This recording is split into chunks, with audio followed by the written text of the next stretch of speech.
Good evening, everyone. The Durham Public Schools Board of Education work session is now in session. At this time, we wish to extend a warm welcome to everyone who is joining us this evening. The purpose of this meeting is to inform our parents, staff, and constituents about the work aligned with our mission to embrace, educate, and empower every student to innovate, serve, and lead.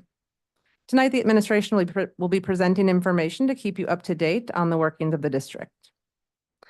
The interpreters tonight are Vanessa Peña Ramirez and Marti Ramirez. Thank you so much for taking the time to join us tonight. The next item on our agenda is a moment of silence. Just wanted to note we've had an incredibly busy last couple of weeks, and as we take this moment of silence, I'd like to reflect on the amazing work of our administrators, our staff, and our students for a strong end to the school year. This isn't an easy time of year, and we're grateful for all of your hard work. For many, this hard work culminated in graduation. We're so proud of all of our DPS graduates and grateful for all of those that supported them on this path. I'd also like to reflect on the incredible investment in our school system made this past week by our Board of County Commissioners. We're so grateful to them for their partnership and to Interim Superintendent Katie Moore for her strong leadership during this time. Finally, also, we're celebrating Pride Month, and while there are gains to celebrate this month, our LGBTQIA+ community members are still experiencing oppression. I'd like us also to reflect today on the ways that we can continue to cultivate safe, affirming, and welcoming spaces here in our school system and in our community. I'd also like to acknowledge there's a lot going on. I'd also like to acknowledge violence in our community and in our world. And with all of that to reflect on and all of the work we have to do, let's take a moment of silence.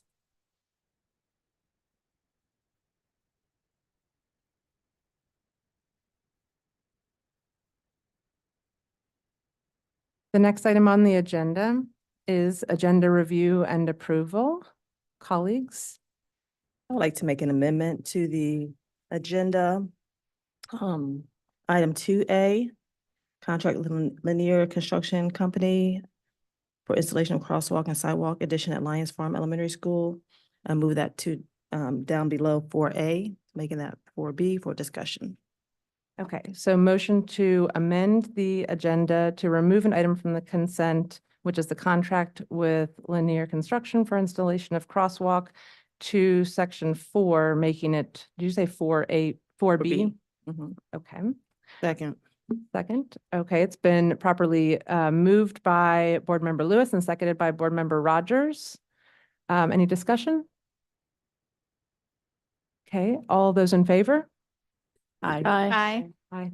All those opposed, use the same sign. Okay, so the motion has been approved to amend the agenda. Now we will vote on approving the agenda unless there are any other amendments. I move approval of it. Okay, it's been moved by Board Member Lewis and Second. seconded by Board Member Rogers. Any discussion? Okay, all in favor, say aye. Aye. And all opposed, please use the same sign. All right, passes. So we now have an agenda. Next item on the agenda is the Board of Education meeting minutes from May 9th, 2024. Take a motion. Move approval of the minutes. Second. It's been moved by Board Member Byer and seconded by Ms. Rogers. All in favor?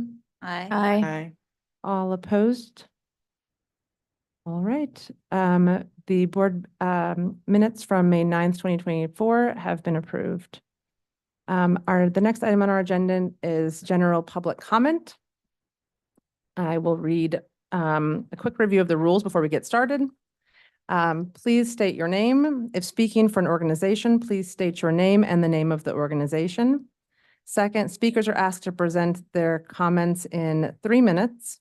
When the yellow light comes on, you have 1 minute left to start winding up your remarks. When the red light comes on, it will beep, which indicates that your time is up. Complaints about named staff, students, or parents should not be voiced in open session. However, we are very interested in hearing your concerns with regard to public education, safety of students, or to the operation of the school system. Finally, board members will listen carefully and consider the comments, but we do not engage in a discussion with speakers. Our first speaker this evening is Mary Elizabeth Hanchey.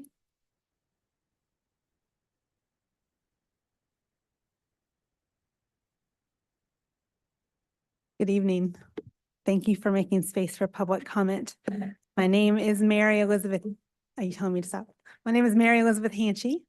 I am not going to do a lot of credentialing, but the thing I want you to know is that I went to Eno Valley, Carrington, and Northern, and we have decided to keep our kids in DPS with intention, even though my husband has commuted to Raleigh for over 20 years. Sorry, Wake County schools.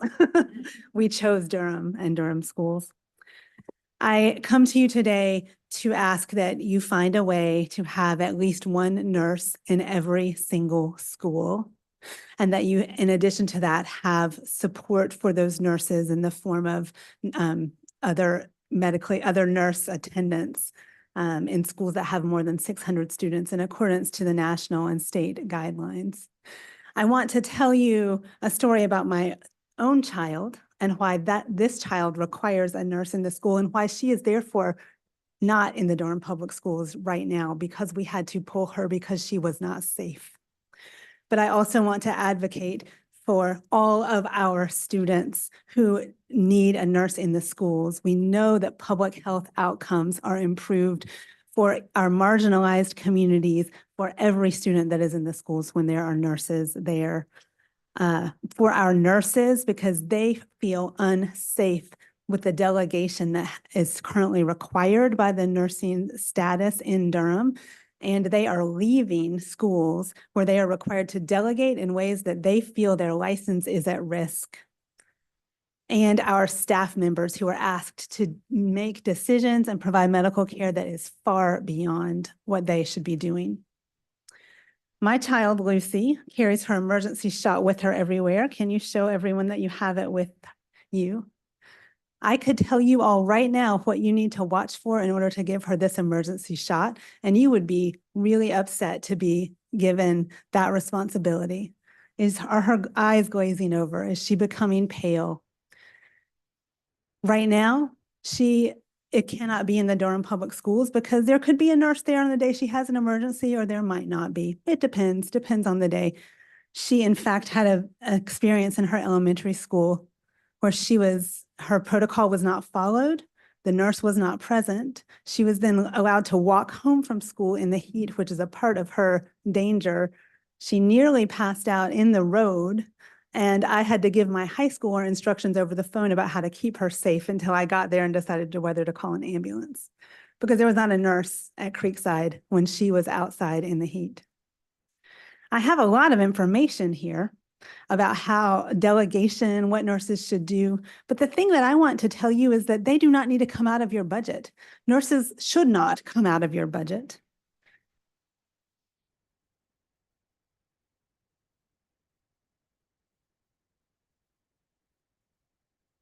Thank you. Can you leave that if you leave the information with us, or if you'd prefer, you can email it to us? I can talk to you about how Orange County. That's great. Thank you so much. Okay. The next person on our list for public comment is John Hodges-Koppel.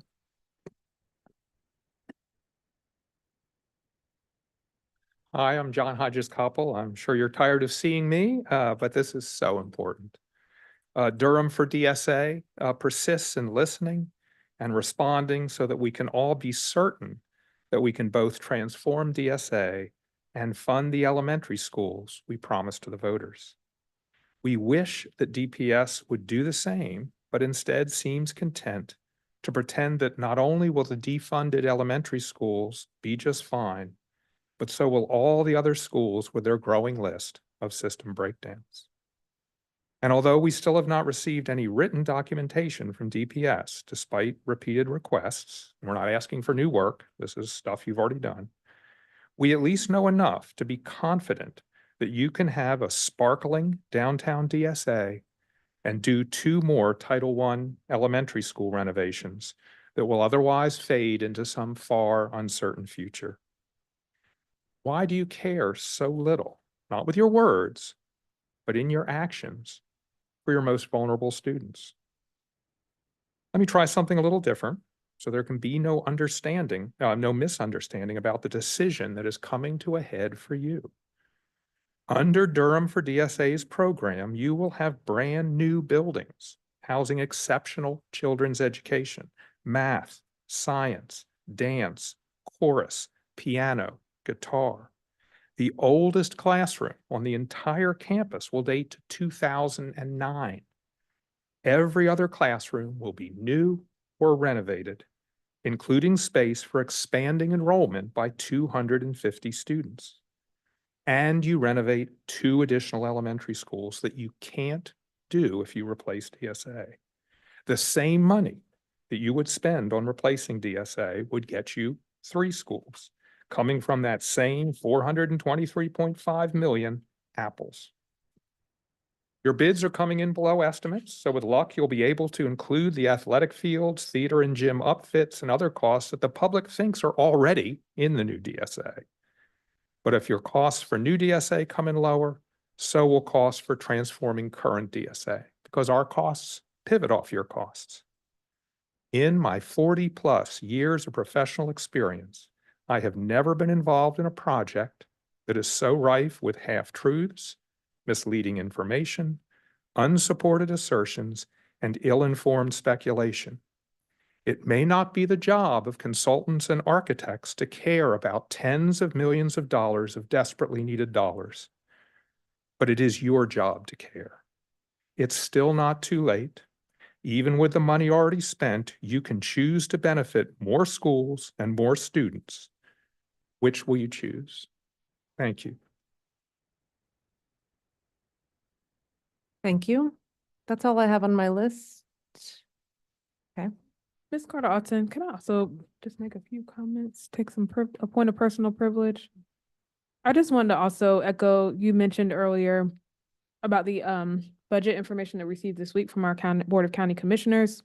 And I just want to again say thank you. This is the first time we've been back together for a collective group since that meeting.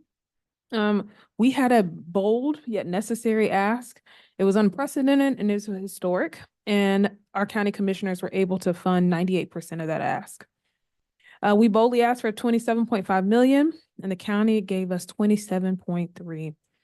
This equates, like I said earlier, to 98% of our Board of Education's requests. And we acknowledge that this allocation was curated from a budget that's designed to address the needs of all of our community. And the Durham County Commissioners' action demonstrated that public education in Durham is a top priority. We know that allocation will increase compensation for classified and certified employees. It'll add supplements for hard-to-staff positions. It'll include some capital outlay funds for our much-needed buildings, as well as pre-K funding, all of which we will contingent on the state's biannual budget. And we'll have an opportunity to review our budget again in the fall. I also want to just note that we know staff received emails today about projections pending budget, the state's budget for salaries. We know there are a lot of questions, and we are working to answer those questions. So I just want to acknowledge there's a lot of questions out there about what does this mean for me? And I want to acknowledge that people have those. The county commissioners have demonstrated that a shared agenda creates synergy, which means that we can produce greater results together, and then we can as individual units. Board, our continued advocacy through phone calls, board meetings, and budgets over many years have led us to this moment. And the county has also indicated they want more collaboration. So we look forward to continued meetings with them moving forward. This is our charge and our pledge that as we move forward together, we'll continue to strengthen our processes and procedures. We have continued to be and will continue to be even more transparent and inclusive, honest and accountable for the work that we're doing as a public school system. I want to thank Interim Superintendent Caddy Moore for her leadership, our community for their advocacy, Durham Association of Educators for all of their work, and all the other community groups, the parents, the neighbors who also advocated on our behalf for this budget. It's historic, it's unprecedented, it was bold, and it was necessary, and I'm grateful for the work we've done together. Thank you all. I could add just one couple quick comments to the end of that. I'd like to also express my appreciation to all of the folks who have been a part of this journey over the last few months.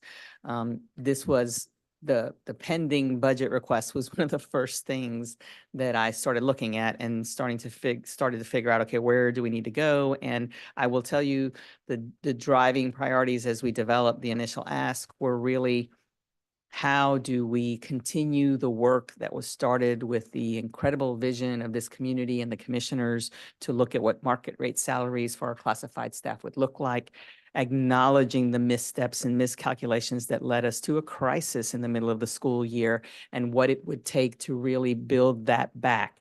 And knowing that our employees had waited for many years before that, and we're now putting on hold again based on the decisions that we had to make as a school board in a system to finish the school year. And so that was a top priority, and I think the board echoed that when you expressed your priorities moving forward.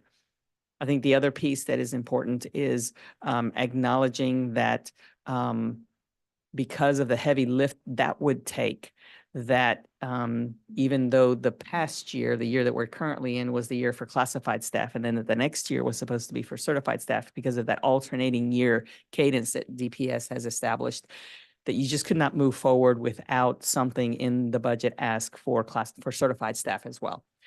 And then the capital needs, there were very intentional pieces. And I think those in the community that supported this ask, DAE, the stakeholder groups, the parents, the folks who came to the podium and spoke at public comment, this was not a wants budget. It was a needs budget. And some of it was about righting wrongs. Some of it was about continuing the emphasis on supporting our certified staff, and then acknowledging the kinds of capital needs that we had in our buildings. This is not a budget that has a lot of extras in it.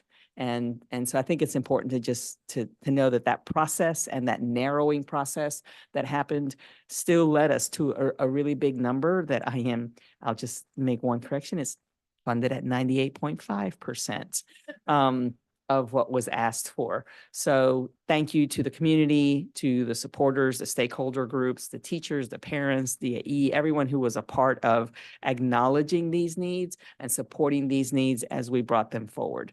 And then the last thing I will say is, because remember that at the other side of every single one of these dollars are 30,000 children who will benefit, whether it is in their facilities or the staff that they have in their buildings and the quality of that staff.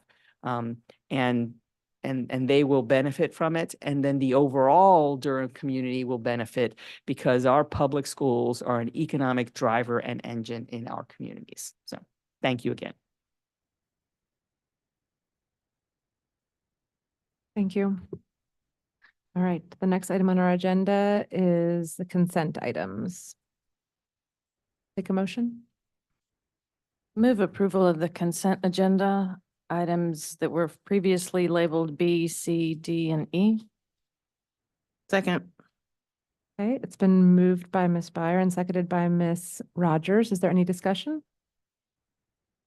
Okay, all those in favor? Aye. All those opposed? Okay, it passes unanimously. Next item on the agenda is under Chief of Staff. We have policy 2302, remote participation in board meetings. Good evening, board members, Superintendent Moore, members of the community. This is a revision of an existing policy entitled Remote Participation in Board Meetings. I would direct your attention to board docs, which has all of the track changes in it.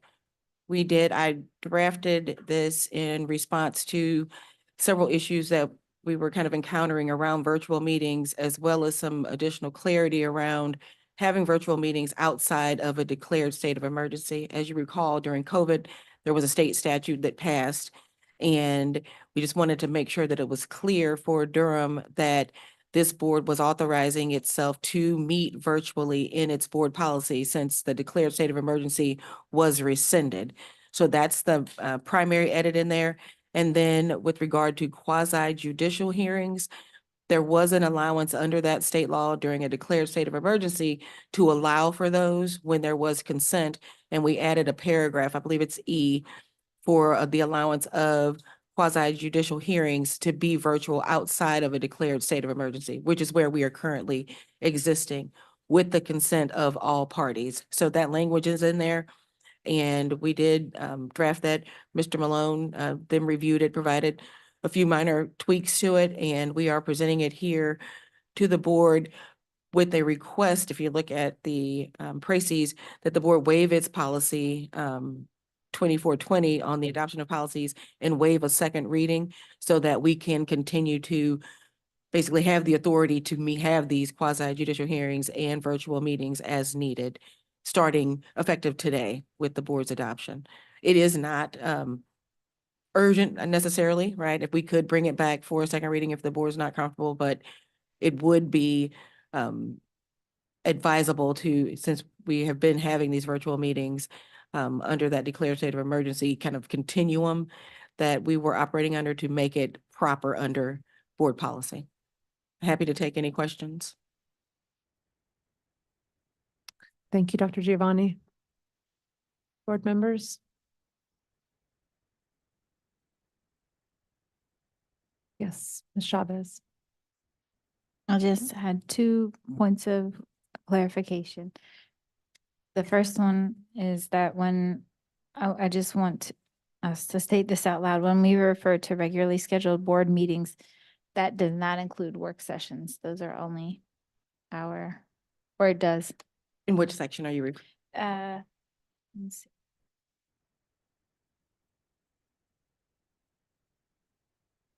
D3.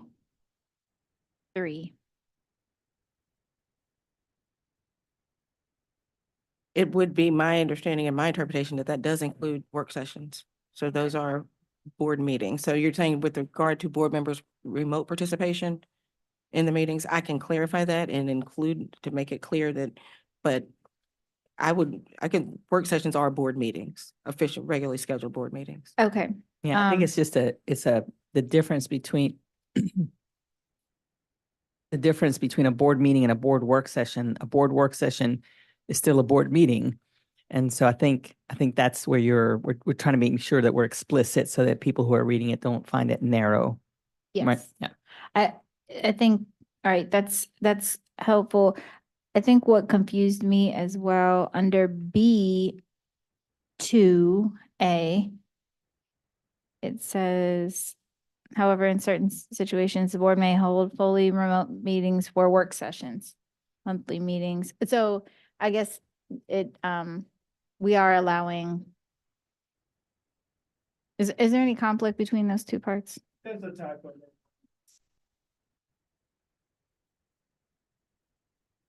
It should be that looks like a typo. It should be wholly remote meetings or work sessions.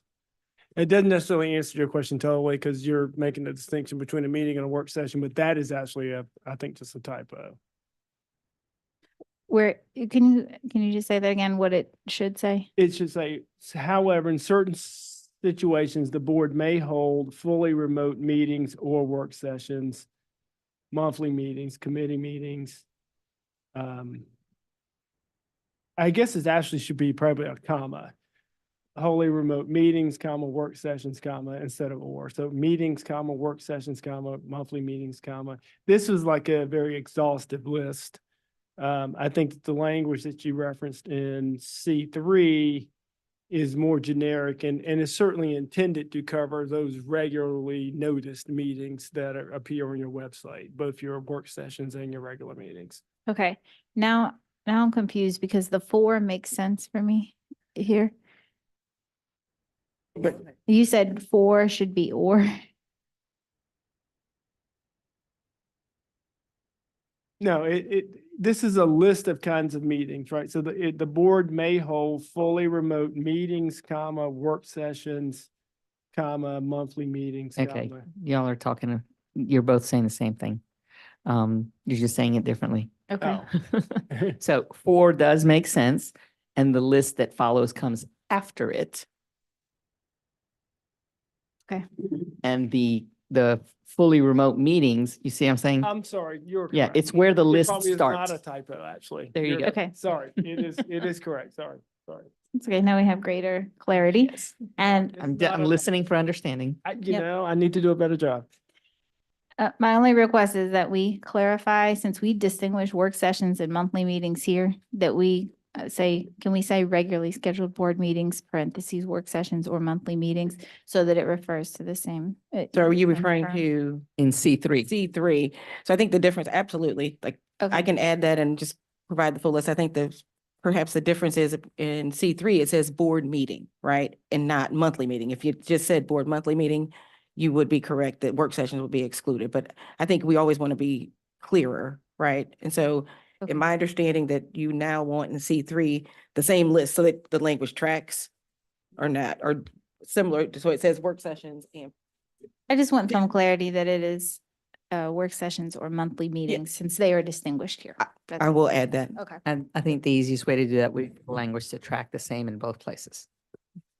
But not the committee meetings piece is what Rod is Okay. gonna say. Yeah, All right. exactly. Sounds So good. I don't think, so I think that 3 is intended to cover your board meetings and your work sessions only.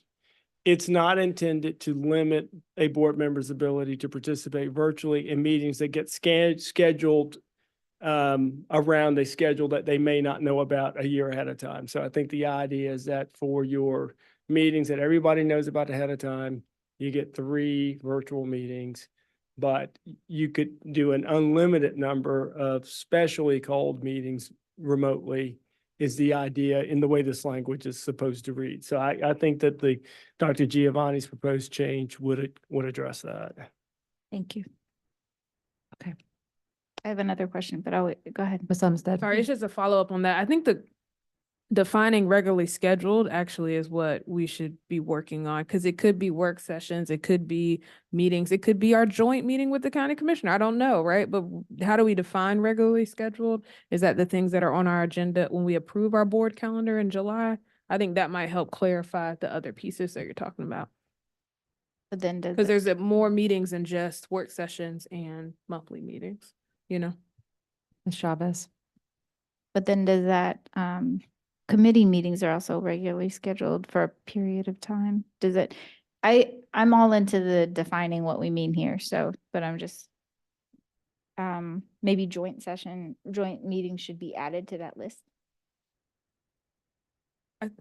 To me, though, the list was the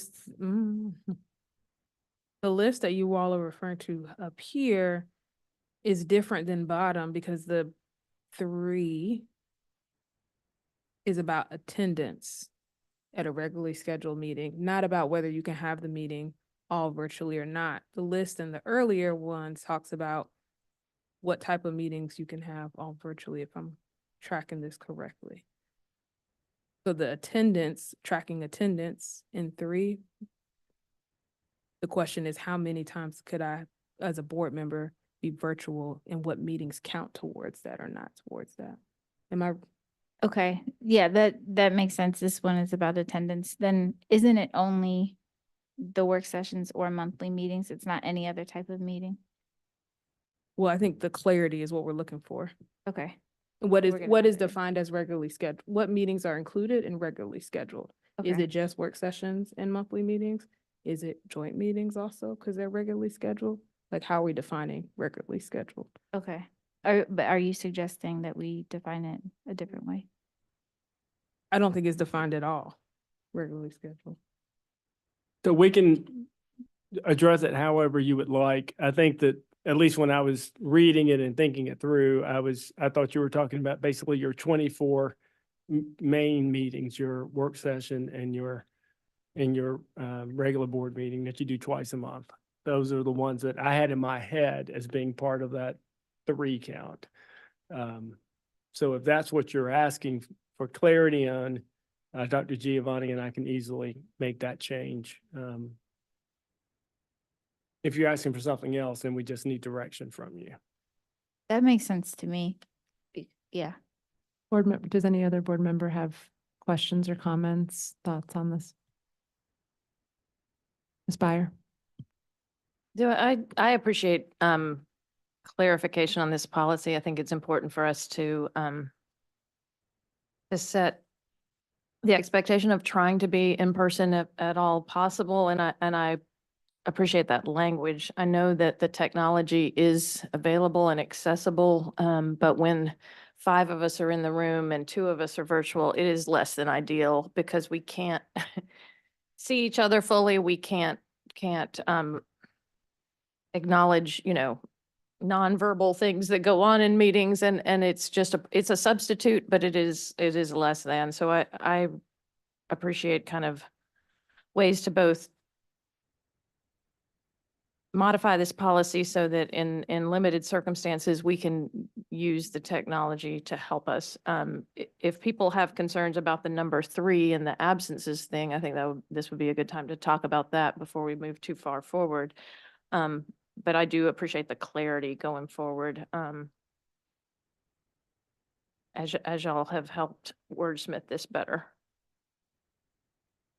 You, Ms. Lewis? Oh, Ms. Lewis?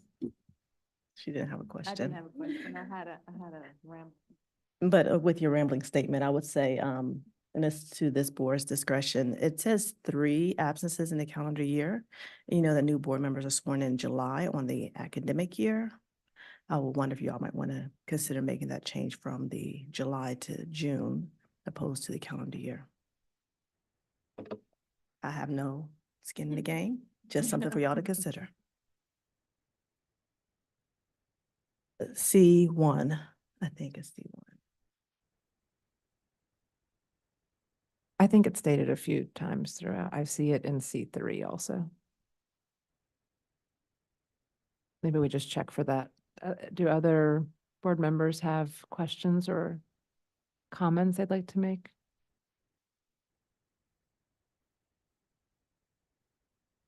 Ms. Rogers?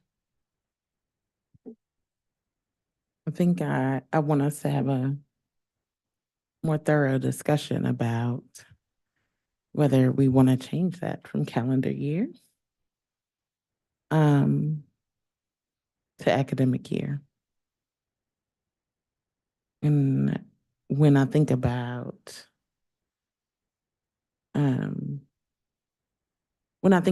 participating remotely from an accountability standpoint, it seems like something that people would need to be able to the public should be able to track whether or not we are attending regularly.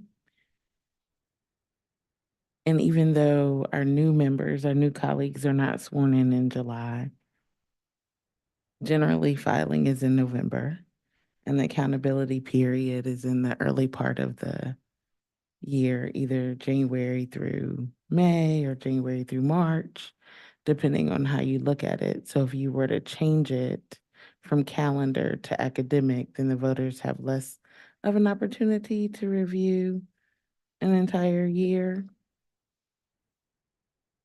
because it's more like the academic year, which is just kind of overlapping 6 months. But that's just the way I look at it. I'm not sure if it's a strong enough reason to keep it at calendar. Ms. Chavez? I think I like the idea of changing it actually to academic year because I think we are sworn in the summer and my head works in academic years and all of our brains partly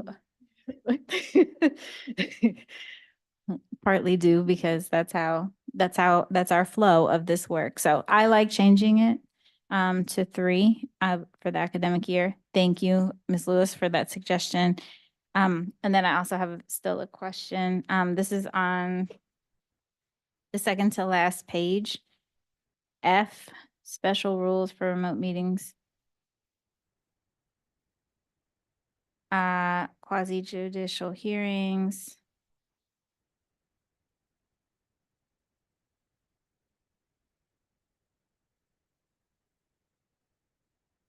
What? Okay. I'm sorry, I answered my own question. All right, that's my only comment. I don't have a question. Yes, Ms. Umstead. Before I make my comment, I just want to make sure if the calendar piece was clear. I don't know that I have a strong preference, but did anyone I have? do think it would be helpful for every board member who is good with moving to a school calendar type year. Maybe like a quick thumbs up so we know what to do. And by school, are we saying July to July? Yeah, July to June, June- July 1 to I June mean, 30th. Yeah. Okay. All right. Thank you. I just wanted to follow up on my comment before. I think what I also was trying to state is that if we put the whole list of meetings, like committees, monthly meetings, work sessions in that, which is in which is in B2. If we were to take that whole list and include it in in 3, it would expand the different places. And I think they're actually meaning 2 different things. So about the regularly scheduled versus all the different options for board meetings. So I don't know if I didn't make that clear before. Are you asking us to include that whole No, list? I 'Cause- think there was a question of should that whole list be Oh, yeah. included in the bottom, and I Okay. was saying no. I just wanted to clarify, my comments were about not including the whole list in that. Sorry. I do need clarity on the, what meetings are included. So we said regularly scheduled would include your monthly work session, monthly board meeting, and the joint meetings between the Board of County. No, it doesn't mean that. No? Okay, talk. Okay. Not Oh, the that's why I joint, need sorry, clarity on. not the joint meetings, just what we talked about before, work sessions, monthly meetings, yeah. That's, Thank you. thank you. Defining regularly scheduled as not joint, board meetings, work sessions. Ms. Byadaris. I have a question for Dr. Tanya Giovanni. For this policy, remote participation, we assume that the default interpretation, everything is going to be like provided for those meetings if they're open, right? Like if they're, so I'm just thinking in terms of the setup, like this is just a policy for us to be able to do that. But if there's an acknowledgement that it'll follow the same rules that we have here, like for example, we have interpretation for every board meeting that we have. And if these meetings happen, remotely, that we will have an interpreter, that information will be posted to the YouTube website. All the things that we provide in person will be provided remotely for those meetings, if they are public, open to the public. Make sure. So what it is saying is in the event that there's something that happens that the board has to have a virtual meeting, it would be my expectation, and I defer to Dr. King with the translation and the MRC, that it would be done almost identical to how we did it during a declared emergency. That would be my expectation. Foresee any difference in, If there's a way am I to, understanding your question? my concern is the community sometimes feels like, I don't know, this mic is kind of weird. Can you guys hear me? Okay. Sometimes like the remote meetings, like there are community members who may feel this is a little more, that these services may not be guaranteed. And so I'd like for it to be codified and that there's no, in terms of quality, remote meetings and in-person meetings, we will provide the same setups, the same expectation. There will be interpretation. These meetings, remote meetings will not be a lesser quality than the in-person.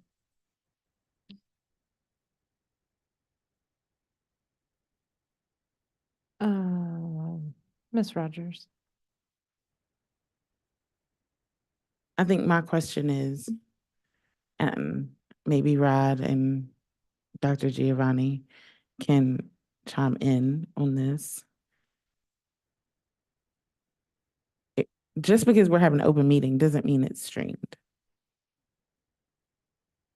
So it did under the declared emergency statute. I think that is, now that you're not operating under that, I would defer to your board attorney on kind of what his recommendation would be for y'all. But that was a requirement under that statute during COVID. But now that it's kind of just under board policy, and it's really not that clear. I'm just gonna, like the School of Government, the law is a little gray on, where virtual meetings exist versus, go ahead, Rod. if you- And if I could just add one last thing.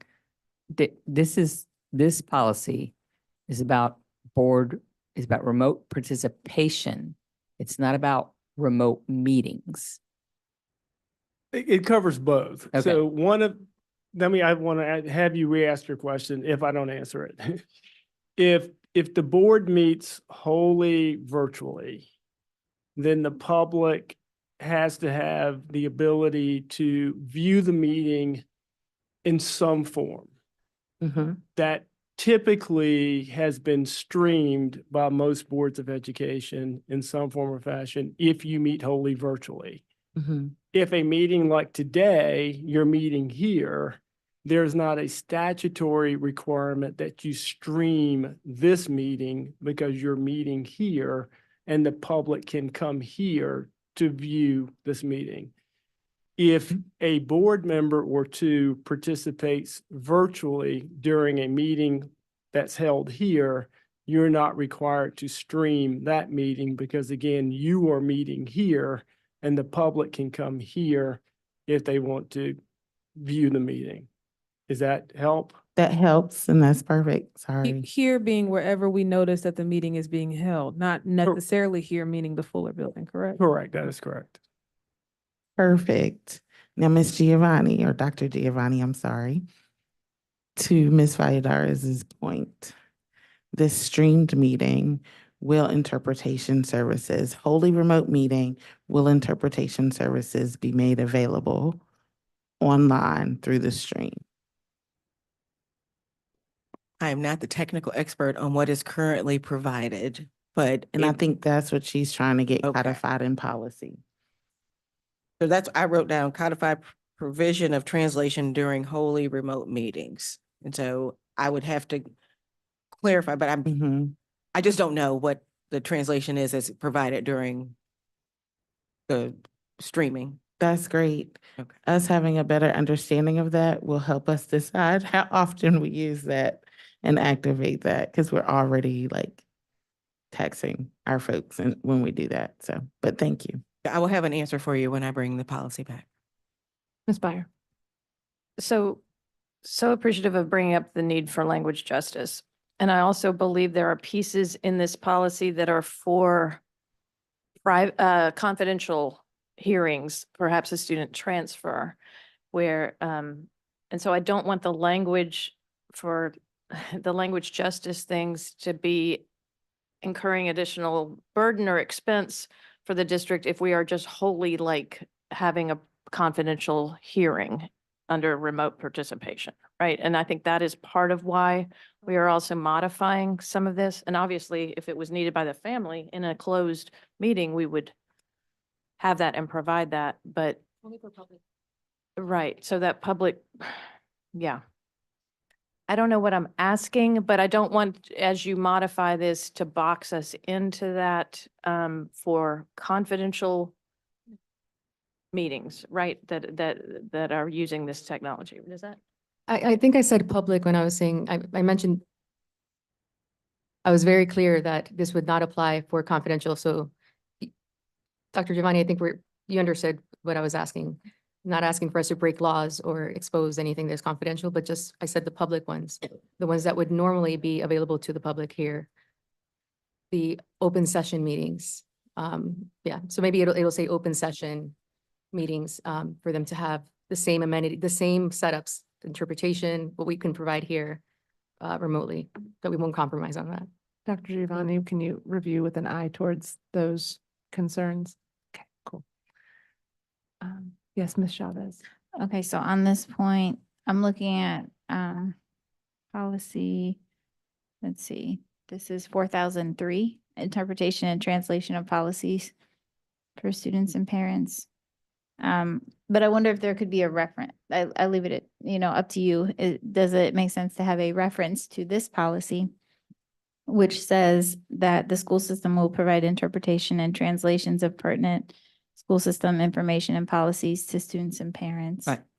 In accordance with policy, which Exactly. that one, yeah. Dr. Giovanni, are you? I mean, I fine with think, that? I think that we need to cross-reference with that policy to see, are we currently doing what that policy says that we're supposed to be doing? And if that expectation translates into where there are remote meetings as well. We just need to, I think, cross-reference it. And then if we are, we would be assuring that continued level of service through this policy in accordance with that other policy, so they track into each other. Yes. Okay. Any other? I have a totally different question comment. I was curious about, let's see, section B, number 2B, remote participation by individual members. And the last line of that where it says, if both the chair and vice chair are participating remotely, the chair may, but is not required to assign a member to chair the meeting. And I was just wondering why, I'm trying to imagine what it would be like to chair a meeting, like being a remote person, and wondering, since we all take turns chairing work sessions anyway, so we all know how to do that, why it wouldn't just be that the chair would assign a member to chair the meeting if both the chair and vice chair were remote. But maybe others have Well, thoughts on that. Tanya handed the mic to me because that was my change. So, I mean, you can change it back. It seemed to me at some point that the chair would just chair the meeting. I mean, if the chair is not available, I mean, at some point, the chair would just chair it. But if you want to change that, I mean, that's perfectly fine. I just was trying to deal with the reality of that, but it may be easy. The easier reality may be to just continue down the list until someone will chair the meeting. So that's fine. But that was my thought. That was my change. So feel free to tell Tanya to change, Dr. Giovanni to change it. Okay. Did other board members have thoughts about that? I'm not even sure, you're in, B2B. I think it's really hard to chair a meeting virtually when you're not in the room with the speakers, and like, we need to make sure that a human that is in the room can chair if that ever came to that. It's hard to hear the public comment, it's hard to hear and cut people off. Yeah, I think, yeah, not cut people off. manage the meeting. Yes. That was what I was saying. Does anybody feel differently than that and feel strongly that it needs to be the chair or vice chair chairing the meeting, even if they're remote? Okay. Do we want to? Shall we do a thumbs up for thumbs up? shall? Sure. Thumbs up for changing this to shall assign a member to chair the meeting instead of may but not required. Does that make sense? Dr. Giovanni's original language. Prevails. Okay. Any other discussion? Okay. Only that it seems that there might be enough substantive changes that we are going to bring this back. Is that how we're, yeah, thank you. Right, I know, I was Thank just you. referencing, this was on the agenda for action, but it is now for discussion, right? No. Yes, it was for discussion, and typically if you didn't have any changes and you wanted to still do a second reading, we'd bring it back on consent, but given all of the kind of substantive changes in the conversation, it will be brought back again on the action agenda with the proposed changes. Okay. Would anybody like to make a motion for second reading? But I would move that what's this policy number? Second. Oh, hold on, Miss Valladares. 2302, I move that we put policy 2302 on the agenda for second reading at our next board meeting. So give Dr. Giovanni a chance to make those changes. Second. Okay, it's been moved by Ms. Umstead and seconded by Ms. Lewis to put policy 2302, remote participation in board meetings, on the agenda for second reading in our next June board meeting. So properly moved and seconded. Is there any discussion? All those in? Sorry, I do have one discussion. Yes. Do know that we were working to get this on the agenda because we have a lot of transfer appeals coming up for students and wanting to be able to do some of that virtually. So I just want to put it on our radar for board members that we might need to free ourselves up to make sure that we can come in and do those transfer appeals. We want to make sure our families get those appeals done timely before the little break in the summer. Thank you. Any other discussion?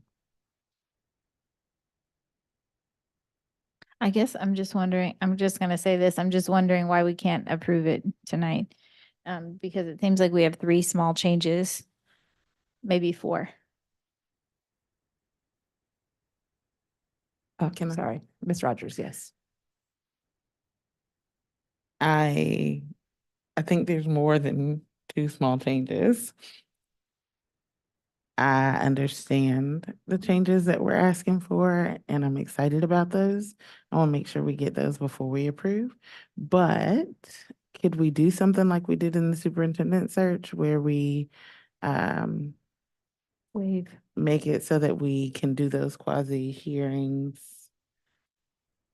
remotely so that we can get them done before June 27th?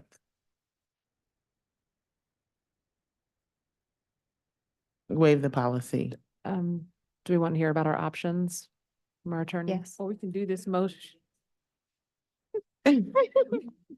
If you're thinking you would need hearings between now and when this would come back in 2 weeks, you could certainly waive the requirement in the policy that that you're prohibited from having wholly remote meetings for any student transfer appeals that may need to be scheduled. You could certainly get a motion to do that. And then between now and the next meeting, you could schedule those hearings and not have to worry about the policy restrictions. Yes, Ms. Valladares. Mr. Malone, so are you saying that we should make a motion to waive our policy beginning tonight? Like that'll be a separate motion to waive our policy? Yes. I'd like to make that motion. But we haven't voted on the other one. Let's vote on the other one and then we'll do this motion. Yes. Okay, so we have a motion on the floor, which is to put this policy on the agenda for second reading at our next board meeting, our full monthly board meeting in June. Any other discussion? Okay, we'll take a vote then. All those in favor, vote aye. Aye. Right? All those opposed, use the same sign. Okay, so it passes unanimously that we're going to be putting this on the agenda for the next board meeting. Okay, I will entertain any other motions that folks would like to make. Chair Jessica Cardon, I would like to make a motion. I'd like to make a motion to waive our policy and help me, Rod, was 2302, policy 2302, to allow the board to meet remotely For student for transfer student hearings. transfers. Yes. Second. Okay, so a motion has been made to waive policy 2302 to allow for remote participation in student transfer hearings made by Not remote participation, fully remote. fully hearings. remote, sorry, thank you, fully remote student transfer hearings. The motion was made by Ms. Valladares and seconded by Ms. Chavez. It's been moved and seconded. Is there any discussion? Okay, we'll take a vote then. All those in favor, vote aye. Aye. All opposed, please use the same sign. Okay, it passes unanimously. This didn't need to be part of the motion, but Nicole Smith would need to know that you would still need the parents' consent to those fully remote hearings when they're being scheduled.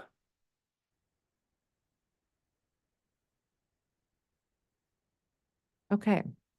Next item on the agenda is policy 7501, governing principles for salary administration, on for first reading. Yes, if you recall, this policy was initially presented just for information and overview by Dr. Lassane at the last board meeting. And we did share that with the board just so that everyone could kind of have a little more time than the typical kind of 2-week turnaround. So it is now before the board for first reading. There was not any substantive changes made that I'm aware of. If I recall incorrectly, Dr. Lassane, let me know.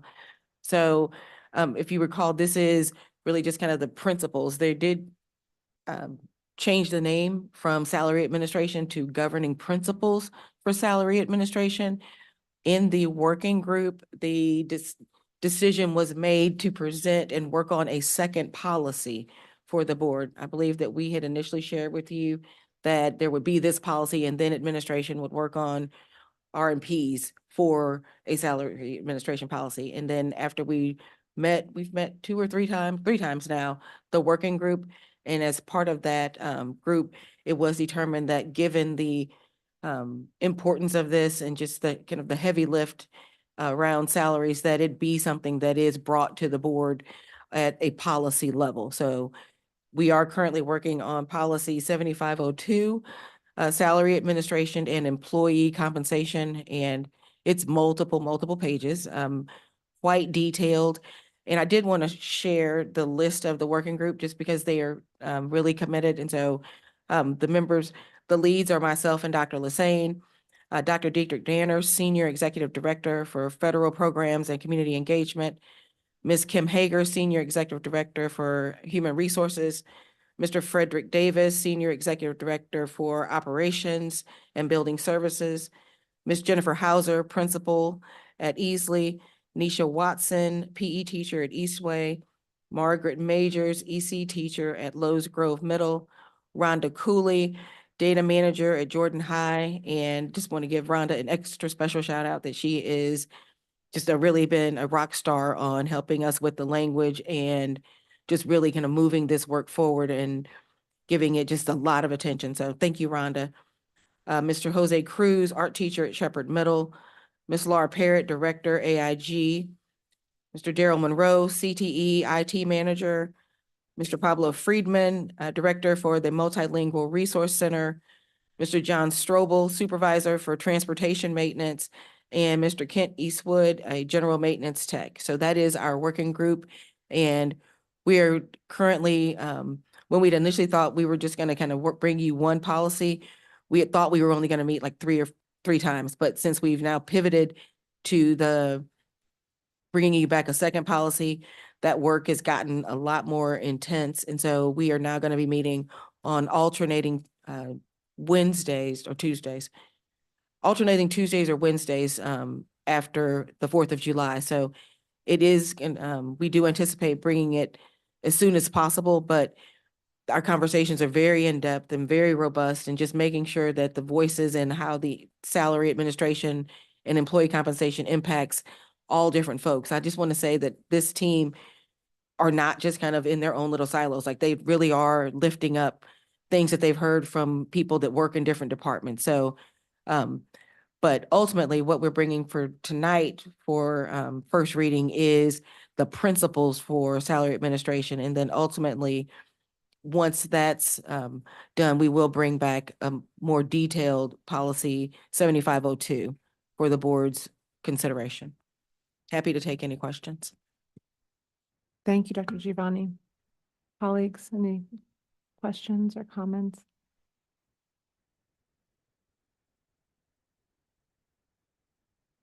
If I could just make one additional comment. I think it's really important as we work through this policy and you see and understand more what a working group might look like around a task in the in an issue in the district, that perhaps this becomes sort of more of a standard practice and an opportunity for an employee engagement on different issues that impact them. It is harder to do this. It takes longer to do this, but you have greater investment, buy-in, and product when you're done. So something to think about.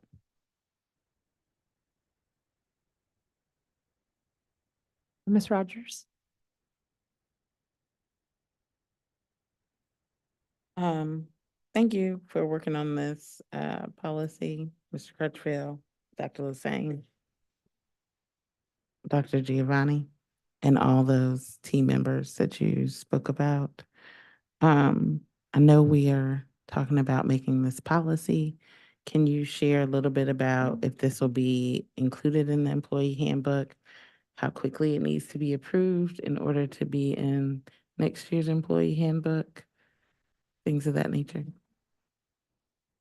Good evening. I'll take that question. And so we are actually working on the employee handbook now. Anytime we should be able to have that.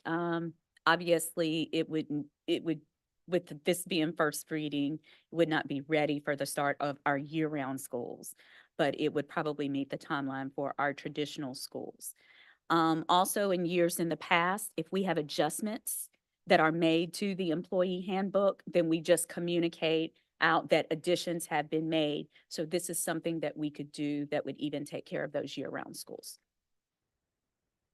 Just for clarification, this policy, the governing principles is the one that's here, that's the kind of 20,000 feet. Were you asking about this one being, when it would be ready, or when 7502, which has the details around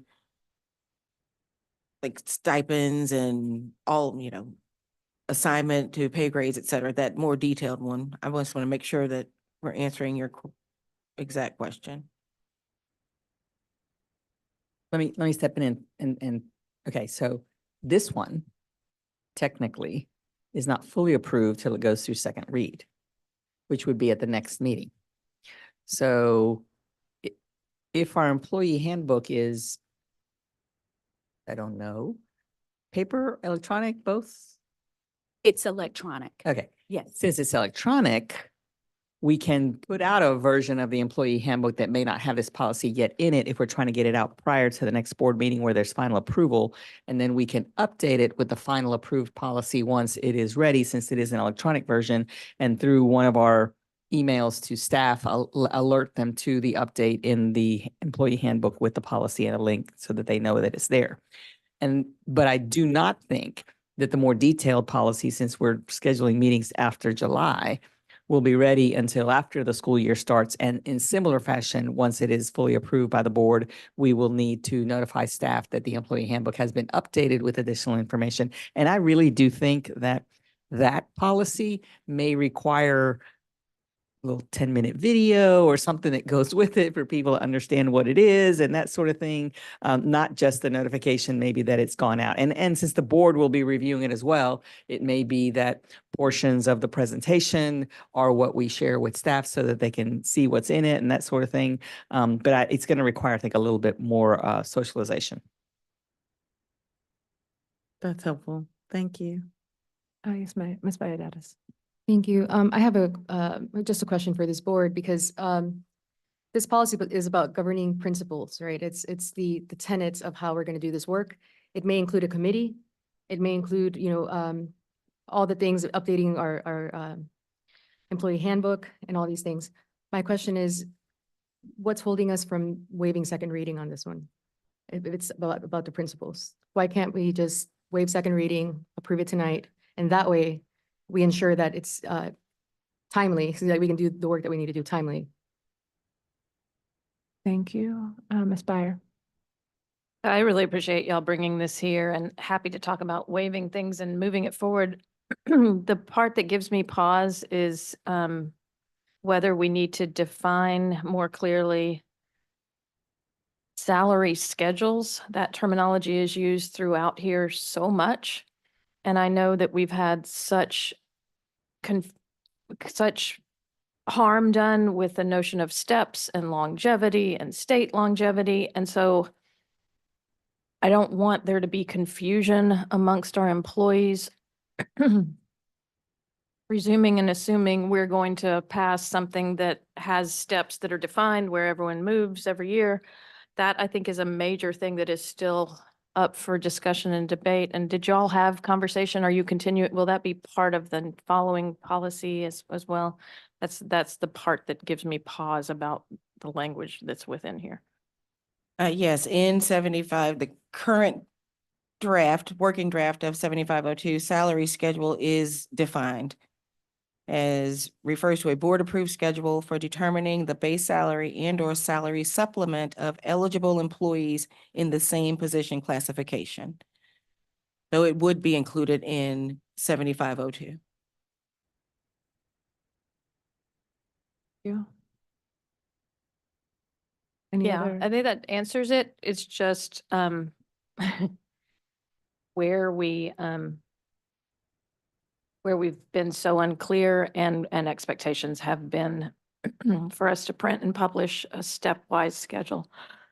I also, sorry, in here, just an English nerd in me gets a little cringy about some of the things in point 1, 2, 3, where some of them end in periods and some of them do not. And so I just think we need to be consistent as we clean it up, but that can be fixed by you all at any time. Agreed. It triggers me. I just copied it over from before. Absolutely.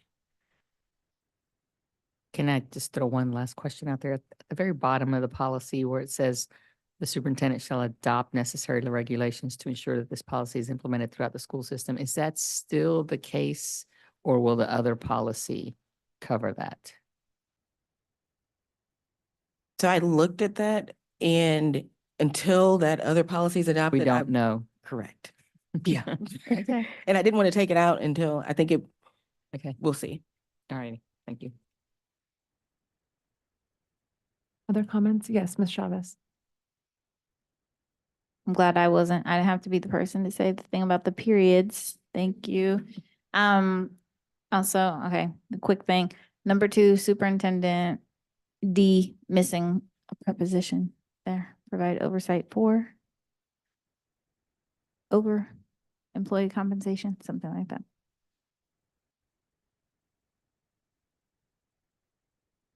Which is two. Two. 2D is missing a preposition in the middle between Yep. oversight and employee. But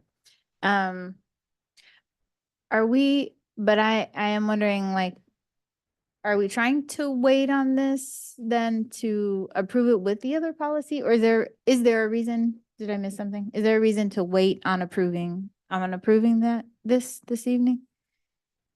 No, not from my standpoint. I think Okay. it depends on the board's comfort level with Okay. moving forward. It would be somewhat helpful for the board to approve because that guides the work we're doing on 7502 also, because the working group has asked several questions and then referred back to the draft of 7501 to make sure that we are aligning ourselves with the guiding principles.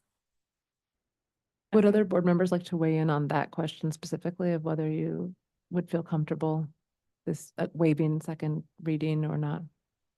Then, yeah, I'd like to say that I'd be comfortable waiving second reading. I do think I'm glad that salary schedule will be defined, since that can be understood different ways. And that's coming. And yeah, I think especially knowing that it would be helpful for you all in the 7502 development, to go ahead and approve this. I'd like to do that if others are of the same mind. Yes, Ms. Umstead. Just making sure that's with these corrections and the edits, right? With Okay. these minor Yes. typographical things, yes. Okay. Do want to note if I'm reading some of these pieces correctly, though, this general principles will be shifts, like some pretty big shifts in how we do salary, like this steps. And I don't know what's coming next, but this says credit for verified experience will be considered for salary placement, but it doesn't talk about them. Like, so I think some of that is just really large shifts. And I know that this is also a weird time to try to get feedback from folks as the summer is, but I wonder if there also needs to be, y'all can also tell me this won't happen in 2 weeks, so that's okay too. Like what our policy currently is, what this proposes, and like very simple language so that folks can understand and be able to engage with. Yeah, we have practices, not policies. And Well, so, sorry, that's yeah. what our practices are. That's what, Yeah. like, why is everyone looking at me? and I think that's why codifying the language and then 7502 are going to be particularly helpful so that people can refer to and both be informed and advocate based on what's in policy. So, so right now,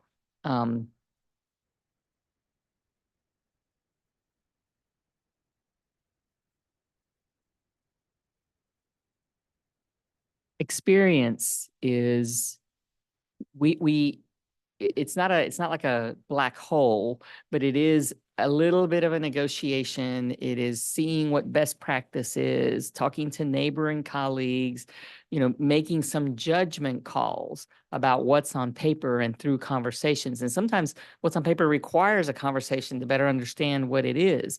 And so, and it leads to potential and the opportunity for there to be differences based on how good of an advocate I might be about, or how good I write what I wrote on paper, or what's able to be verified, and what I have proof for, and those kinds of different things. So I think in 7502, where we'll be more explicit about how we do that, that will be helpful for staff who want to be informed, staff who want to be able to advocate and use policy to do that, and for staff who are coming on board, but for also HR or others to have policy language that guides how they make those decisions. So, but right now it's practice, not policy. All right. Okay, you finish and then Ms. Valladares at the Yeah. end to say as well. So I think that's my, like, how do we make sure that this is really clear for folks who are trying to wrestle with it? So that would be my question about first reading or second reading. My other thought that I would want to add to, and I don't know if it actually makes sense to be here or be in the following one, is language around when we review the policy on a regular cadence.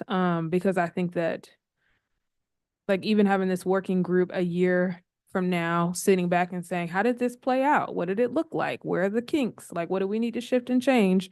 And then I think maybe doing that in a regular cadence moving forward, because this is new and it's different. And we know when you take something and apply it to thousands of people, you find out where the gaps might be. And that it might feel more appropriate for the following one, since we don't know what that part is, but figuring that out. That's my comments. So I don't know if that's a first reading changes if we do first or second reading. Thank you. Ms. Valladares? We're talking about first reading or second reading for, and I like the title. The working group probably thought about a title that just says governing principles to include that, right? The title just says, these are the tenets, and that's, 7502 will hinge on that. I guess my feedback is that, this is not the first time we see this. And I don't remember how we added it to the agenda last time, because I do remember giving feedback, especially on number 4, financial services, and saying I'd like to see a little more with that. But as I look at it, and just with the experience that we have had in this district, 4A and 4B, I like how this policy makes it really clear. The communication is for financial services to provide recommendations to the superintendent. So it provides that line of accountability where this information goes to the superintendent, and then under the superintendent, I guess all the other things fall into place in terms of, so what I'm saying is that we've seen this before. So even though this is called first reading today, it's not our first reading. We looked at this before, and I can't remember what the agenda title was, but we've looked at this. So it's technically this is Discussion item. It was just a discussion item. We wanted to provide a long runway, not knowing where this would go. So rather than just bringing it immediately for first reading, since it was very different from something we'd done before, we brought it just to discuss. And then we would do first and second reading at the normal cadence. But given that there's not been a lot of changes, and we are talking about governing principles, and the next policy might take a little bit longer, I can certainly see where the board's decision on whether or not to move straight to and skip the second read, it's your call, because it's not changed a whole lot. And my follow-up feedback is that I remember having this discussion about extra duty contracts, and it doesn't live here. It's not here. However, the idea of a committee to kind of talk about when somebody goes beyond the job description and they're doing way other things than what qualifies as extra. I don't want us to lose extra duty. I think that there are opportunities where that is provided in some schools. Some leadership will do that and other schools may not. And I just want that to be really clear in our,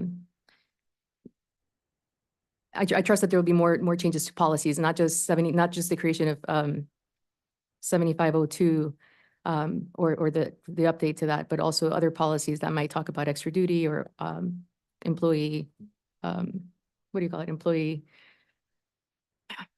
rights. Like stipends or those Stipends. other kinds of things. So I think that work is already happening.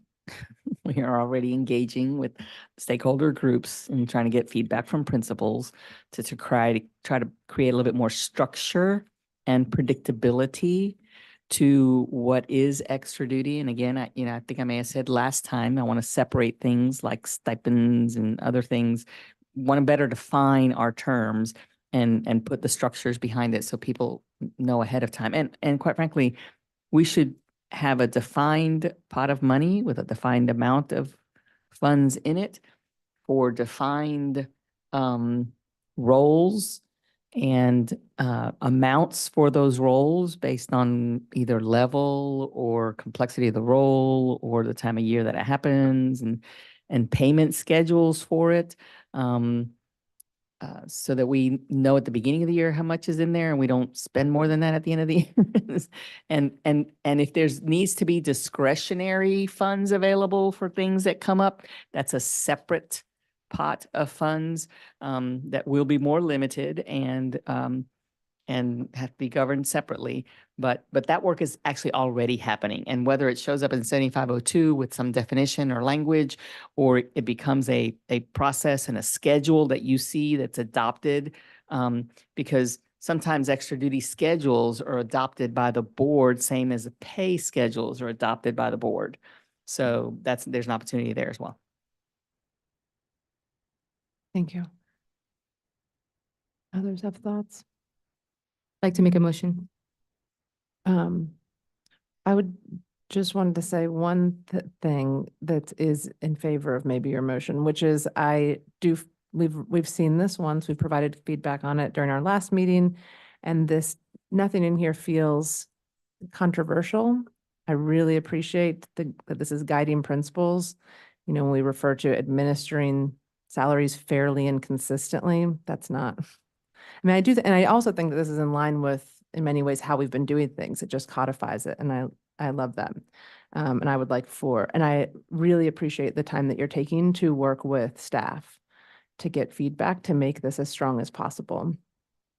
And I love that could be a model for ways to incorporate staff voices moving forward in all of the work that we do to make it more robust and something that supports our district. Okay. Anything else?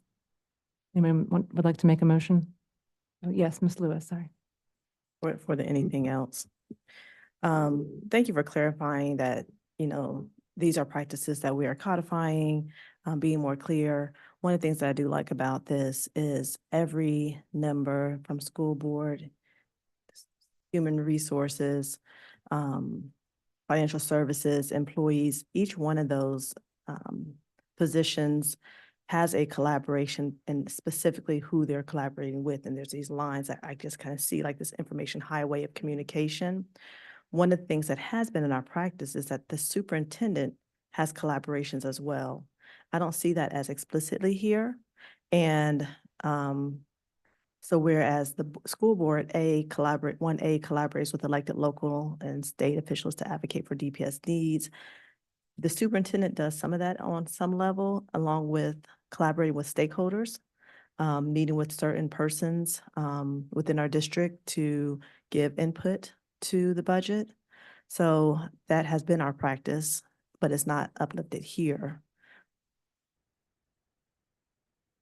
So I would like to add a governing principle around our value with the superintendent's collaboration with stakeholders as well around the budget. Basically copy 1A over to 2A. And then, because it is really the same process with different and same stakeholder groups. Okay.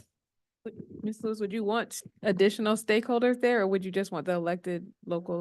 Well, when Ms. Moore said, many stakeholders, I was accepting that, but specifically, our educators. Also, he has meetings with different groups. We don't have a budget advisory committee, so that would be too narrowing from year over year if that is not kept up. So I wanted to say stakeholders to be all inclusive, but if you would like it to be more specific, No, I do think that the piece that you're talking about is appropriate. I, I mean, I did it. Right? I think, I think that's exactly what was happening is, orienting and identifying needs throughout different levels of the organization prior to bringing a budget recommendation. So yes, I do think that, you could copy 1A, or you could actually add another one or extend 1A to just include, and I think something here specific, I'm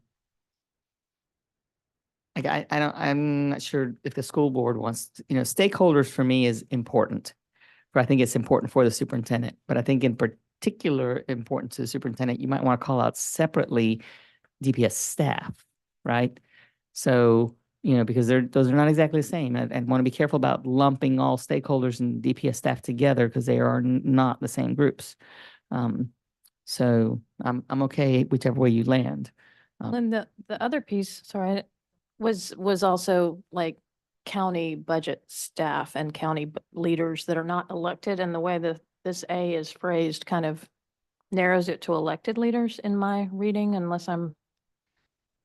so I think that piece is important to add as well.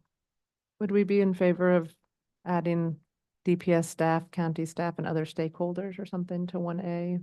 So I would say this, I'm thinking out loud here. So, I don't know that I would just copy over 1A. I think being more specific about, DPS staff, stakeholder groups, community, whatever we want to say there, because, you've heard me say probably before, I think electeds stick to electeds and then staff talk to staff. So I think it would be more parallel and in line with my general understanding of board duties and responsibilities versus the superintendent's, to it not say electeds, even though that may happen, but that is primarily more of a board responsibility as electeds to elected. And then the 2A would be more specific to collaboration with stakeholder groups, including DPS staff, community stakeholder groups, that sort of thing. Could be like the foundation. The number of different folks in the community that could be a part of this. Yes, Ms. Chavez. Yeah, I was just gonna try to narrow down the language. I like what you said. I think it could be collaborate with district and county staff and other stakeholders. Sorry, that was for Okay. 2A. 2A, A new 2A. a new 2A. District and county staff and other stakeholders. Okay. And was there a modification to 1A also?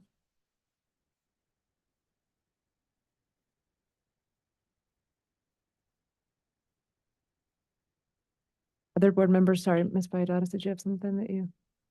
Just clarification, I'm sorry, Rod, if we add, we want to add, what Ms. Lewis, Board Member Lewis, raised up about superintendent responsibilities and roles, and that including engaging stakeholders, engaging district and county staff and other stakeholders. So we want to add that. Can we, if we are all in agreement with that sentence, if we read it right, can we waive second reading and approve this tonight so that the work for 7502 and the remaining things can be move forward? Yes. Yeah. As long as Dr. Giovanni has it and can incorporate it, which I think she does, I see no reason you can't do that. I'm fine with that. Can I ask that you bring back the edits with the other policy too, just so we see the final version of it in with 7502, I think, is that right?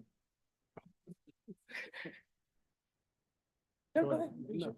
So I just want to clarify that the new 2A, you're now going to have A through G, correct? You're not replacing A with the new language. Okay. That's just wanna correct, make not sure. replacing, Okay. adding. I told Mr. Malone that, but he didn't believe me. So go ahead. Coming back. No, I just asked if you could bring this, I know there's gonna be a motion on the floor, but if you could bring back the final version when you bring the other policies, just so we can see it all together. No, that is, like I said, the first time we bring that the 7502, it'll be a PowerPoint because it's a lot more, detailed, but I will, this assuming that the board adopts this, Ms. Smith will post it Monday to board docs, so it'll be public. It'll be in your board docs It'll be in the policy manual. Manual, okay. 7501. But I do agree that as we work on 7502, that it needs to be side by side, right? And kind of crosswalk your way through it. So the short answer is yes. Thank you. Okay. Motion on the floor. Is there a motion? No motion yet. Is there a forthcoming motion? I promised a student that I was going to say that this reminds me of, I'm ready to do this motion. I just wanted to say that I mentioned to a student, I was going to say this, for want of a nail, the concept of for want of a nail and how any of these roles and responsibilities that falls through the cracks, or if we drop any plates, for want of a nail, the war will be lost, right? It's like the nail, just look it up. And I think that this is why I'm so eager to approve this and to waive second reading, because these are principles, the principles of responsibility, of accountability, and of the experience that we had that still lives in us every single day. Anytime we're out in community, the question comes up. And so these principles, I'm so happy to waive second reading on policy 7105, governing principles for salary administration. So 7501, yeah. So I waive second reading. Okay, so there's a motion that I think you need to say with the modification. with the modification in section, section 2A, with the addition of 2A. And all the other, the typographical edits. Second. Okay, so there's been a motion made by Board Member Valladares and seconded by Board Member Chavez to waive second reading of this policy 7501 with the typographical errors corrected and the addition of the language that was discussed, adding adding a new 2A, no. Yes, a new 2A, but not replacing the other 2A. Any discussion? Okay, we'll take a vote. Oh, yes, it's been seconded. Yes. No additional discussion. Okay. All those in favor? Say Aye. Aye. Aye. All those opposed, please use the same sign. Okay, passes unanimously. I would like to add that I would love to, in the future, discuss our cadence, as mentioned by Chair Umstead, for reviewing our policies, and both for implementation and also to verify that these are policies that don't need edits. So curious to know if you wanted to say anything about your process for that, or if we need to discuss that at a future meeting. So we've talked about it in the past, and I think really I just had kind of a revelation that we have an amazing resource here with Superintendent Moore, and we will bring to cabinet. I will bring to cabinet and pick her brain on kind of an ideal cadence for this board to review its policies. There is a cadence. Not sure you have enough meetings in a month to actually make a dent because there are so many policies.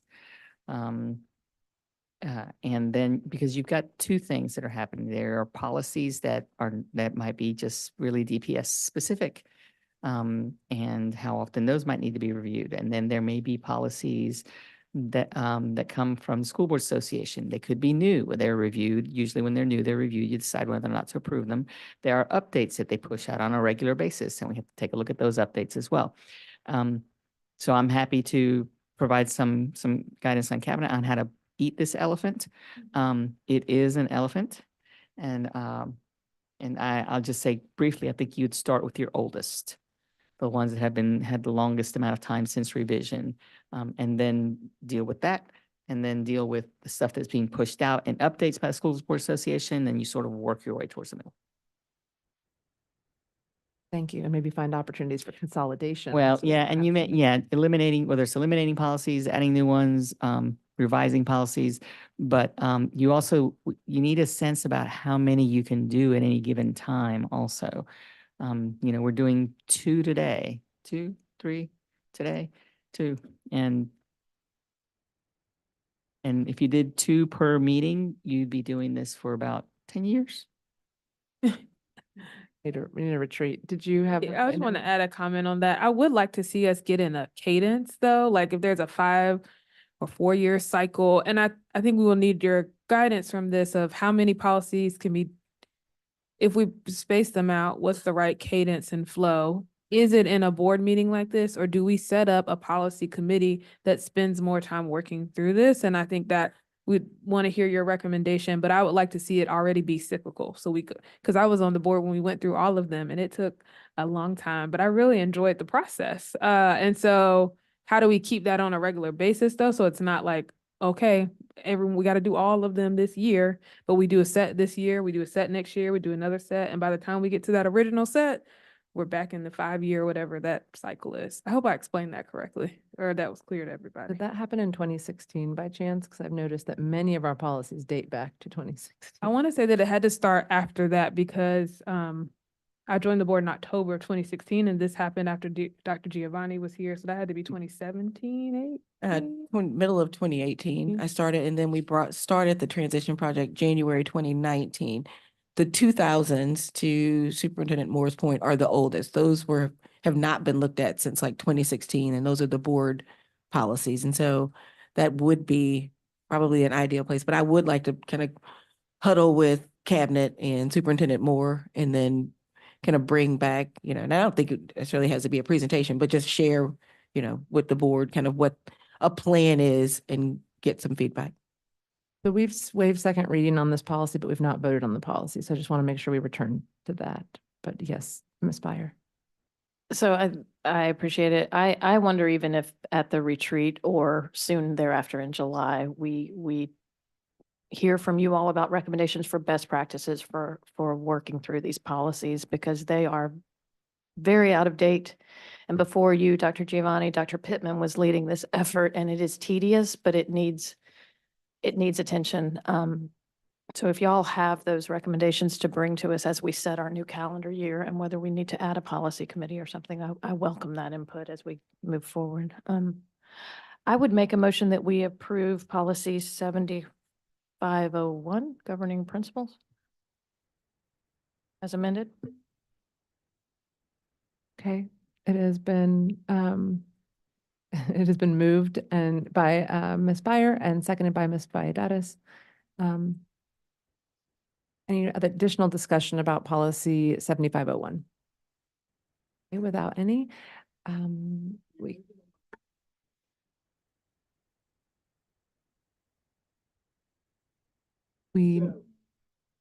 need to waive second reading again. Well, no, I'm just saying that original motion.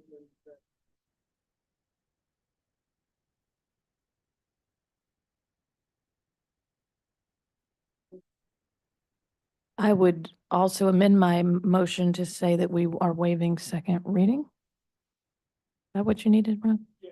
Perfect. Okay. Well, we are voting on the policy because we're waiving second reading and voting on the policy tonight. So for clarification, the first vote was to waive second reading. The second vote is to approve the policy with the waiver of second reading. Any additional discussion? All right, let's take a vote. All those in favor, vote aye. Aye. All those opposed? All right, it passes unanimously. And I believe we are going to deviate from our agenda briefly to return to public comment. We have a late arrival who I believe is familiar with public comment rules. You have 3 minutes. That's the one I'll tell you. Thank you so Mrs. much. Lee Boardley. Thanks. I really appreciate it, Jessica. I'm here. I appreciate y'all getting me in late to ask you to think deeply and sincerely about your stated core beliefs. I've really appreciated the conversation I've been able to hear, being so careful about words tonight. And that's what my statement is about. Equity and shared responsibility are the first two beliefs listed on the DPS website. These sound so good, and I believe that you all want to uphold them, but these are beliefs that require hard work and hard trade-offs. They only come alive when they're actually applied. I've tried every way I can think of, but I cannot imagine how you can believe you're applying these principles as you're making your decisions concerning DSA. You know that the public engagement around this issue was pathetic. I happened to attend the only meeting that was open to the general public. About 15 people attended a meeting in Trinity Park. No parents or community members who are connected to the other schools included in all of that publicity from last bond were there. This level of outreach is not worthy of DPS or of your well-intended claim to act collaboratively or involve all stakeholders. Why are you okay ignoring this? But it's in failing to uphold the principle of equity that you're really portraying yourselves in the community. As you say, our students and schools deserve equitable access to the resources and opportunities they need to succeed. Durham Public Schools and the community must distribute those resources in a manner that eliminates inequities. You know that your decision to create a Cadillac school, which is a term that your staff members have used, means that elementary schools who are in desperate need of mold remediation, gas system replacement, and HVAC repairs will wait. So while DSA gets a Cadillac, these other schools will have to drive their beat-up Volkswagens, getting piecemeal repairs, and their eventual renovations will be even more expensive. In what universe is this equitable? You have another option. You can choose to actually evaluate the plan put forward by Durham for DSA as a case that has become even more compelling as more information has been gathered. We can create a lovely learning space for students at DSA, a really nice Honda, and let our younger and poorer students also have safe, functional spaces. Maybe we would call that a Toyota. I can't extend this metaphor too far. But when I was on the board, I often had to tell constituents that although the needs of a particular school or a particular student were important, the role of the board was to make decisions that considered the needs of the entire system and would benefit the greatest number of students, especially our most vulnerable students. Board members are called to have this broad systemic perspective. Similarly, you are called to have a longitudinal perspective, imagining the long-term impact of any decisions you make. This decision will ripple through our community for years as new local taxes are needed to cover the shameful neglect of our General Assembly, and new bonds are needed to repair our substantial inventory of older schools and build new ones. I know you guys can do this. Thank you. Thank you. Yes, Ms. Rogers. I know that we generally do not respond to public comment. I really appreciate us making time for Ms. Boardley and other folks to come and talk to us about DSA. But I want to make sure that we all understand that there have been multiple meetings with educators and community. One that was held at DSA with Dr. Mubanga, the architects, showing the rendering where current members of the community, as well as members of the PTA and parents, were all there talking about the differences in the two spaces. They couldn't hear Mr. Davis very well because of the sound not being very sufficient in Weaver Auditorium because of the age of the space. There have been multiple meetings with teachers, in order to get feedback from the community in this iteration of the board and in previous iterations of the board. But I appreciate everybody coming and sharing their thoughts. But I want the community to be clear that there has been multiple opportunities for people to give input.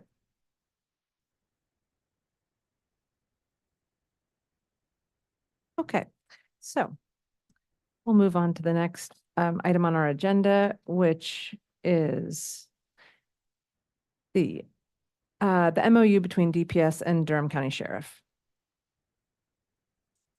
And it's me again. Welcome back.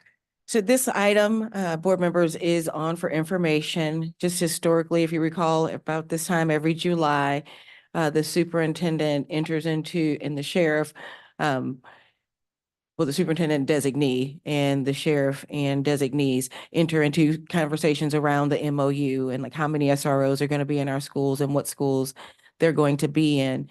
Last year, there was conversation on the safety task force that was outstanding, and we were waiting on that report. And we did receive that report. We did review it, both internally here in Durham and with the sheriff. Based on, those conversations, as I indicated, internally and externally, the decision was made to recommend that there be no substantive changes to the MOU in its current iteration, as many of the requests and the feedback from that safety task force are already being done under the MOU and within Durham Public Schools, and with the sheriff's SROs. I have provided, for your review and the public's review, an addendum with supplemental information that indicates kind of some of what those primary areas were. If it's in the board docs, what some of those areas were, and that it was determined that kind of that feedback, those are being addressed. But I will say that the conversations continue with safety and security and the sheriff's office as well. So as I indicated, this is for information. The superintendent does sign this, and the sheriff does sign this as it expires at the end of June. Thank you. Thank you, Dr. Giovanni. I'll open the floor up. Anybody have comments or questions? Yes, Ms. Byer. I appreciate you all bringing this here today, and this board has been waiting for years for feedback from the Safety and Wellness Task Force that is a joint task force empowered by City Council, County Commissioners, and this Board of Education. We have continued to await the report from that group of community members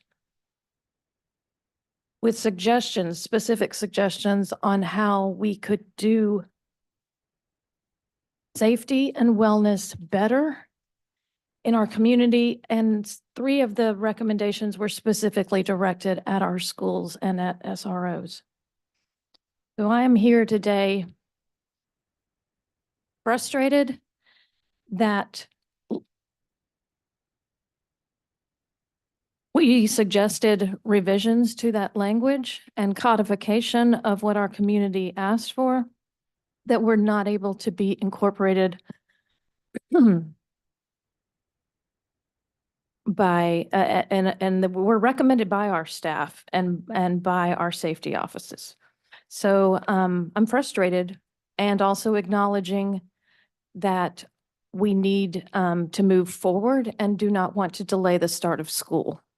So I'm wondering, as a body, how we can sit with that tension and also accelerate these conversations and perhaps revise this in the coming months, because it is a living, breathing document. But the voice of our community is strong. I appreciate the language that is here, and that what you all suggested. DPS and agencies shall jointly coordinate and continue refresher training for SROs to discuss an overview of restorative practices and exceptional children's services on a biannual basis and annually for the new SROs to DPS. Shared values of this community through and through. Second one that we wanted to bring forward, the superintendent or his or her designee shall collect feedback from the principals at least annually regarding the SRO program and provide feedback to the agency regarding the SRO program and the performance of the SROs on an annual basis. The Executive Director of Safety and Security or his or her designee shall collect feedback from SRO supervisor or his or her designee regarding the SRO program and the performance of the SROs on an annual basis. All things that we can and should do in Durham, in our community. And then the third recognition was celebration of the HEART team and how we might in the future continue to involve the HEART team with children, students, adults, staff that are in crisis within our schools. So I look forward to this board discussing ways that we might continue to elevate these values, these shared values, and recognize how we move forward. But I am frustrated that this was not able to be incorporated this year. And I sit with that tension. And I'm so grateful to the community members we appointed to that task force and frustrated on their behalf and our community's behalf. And I don't know what to do with that today, but I wanted to share that. Thank you. Thank you. Next.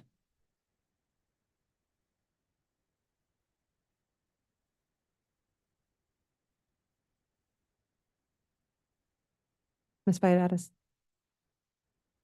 I'm going to take a point of personal privilege on this one. I think I understand that this MOU has come to us year after year, even before I was on the board, I was a part of a task force, the Education Committee, Board Member Lewis, myself, and many community members has emailed the board at that time for changes to the MOU. And that's one effort that I was involved in, but then there are other conversations as well about how to improve this MOU. The reason why I want to take a point of personal privilege is because I need us to understand implications in the future. There's legislation, NC House floor. A lot of families in Durham Public Schools are fearing what's going to happen with HB 10. And I'm actually trying to convey to us that the power of the sheriff and his deputies could impact the safety, all the core values that we have about welcoming all children who federal legislation, the federal law says that they are entitled to an education. No questions about their immigration status, no questions about that. And I want to read to you what HB 10 is supposed to do. I will say, and I will applaud our own sheriff, for taking a stance and saying, that he doesn't agree with this bill. And that is a very important thing to notice. Families have reached out and they're like, they're trying to move out of Durham. Should we move out of Durham? Because if this happens, our SROs who work under the sheriff's office will have power to ask documentation status. And we already saw some of that with Riverside, with 5 families who felt like their documentation status or assumptions of what their documentation status was affected these students. And many of them had to leave Riverside. And actually some dropped out of school. So those numbers that we saw, we went, graduations, they're painful because, board colleagues and I were talking about the numbers of kids who did not make it to walk that line. HB 10 right now is in standstill. It was up for a concurrence vote. They're going to do a committee between Senate and House to discuss the implications of this. What does it tell the sheriffs that they have to do and what are the penalties if they don't follow this law? And I am very concerned that if we don't add something on there or if we kind of hold off on, I know we want this before the school year, but we have to put something in here that talks about implications to the safety of the kids, including immigration status. Something about immigration status needs to be here. And another thing that needs to be on there is grievance. Not once in this document does it say grievance, but if families feel that they're being profiled or targeted by an SRO, one individual, and that there are concerns, they should be able to have an avenue. What are the grievances with stakeholders, the families, the most vulnerable, bringing grievances about treatment, about profiling, about discrimination. I'd like to see also, and I entertain a conversation about where we want to see that, but I do see that you included that DPS staff can provide feedback. It's just not clear how that path goes. What are the steps? Who goes to who? Where do parents bring that to the SIT team? Do they bring it to the principal and then the principal brings it to the superintendent? I think that that's something else that I'd like to see, grievances and also an acknowledgement that immigration status is not something our SROs need to be doing in our schools because we have due process and that was a policy that many of us came to advocate.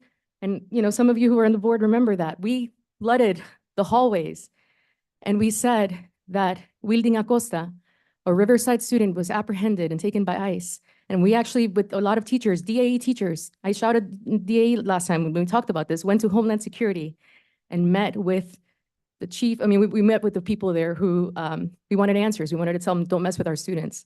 We need our students to learn and be, get their education. We need them to have those civil rights of 1964 that says that there should be no discrimination on any of these bases. And so it's important to include those two things, how to do grievances, but also how to make sure our students, we don't violate their rights under the Civil Rights Act of 1964 to an education, to come to the building and feel safe.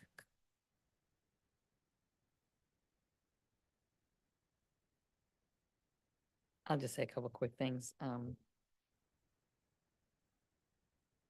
These are like parallel conversations, right? SRO MOU is one thing, but there are values and rights and Durham that's sort of embedded along this parallel conversation. Couple things.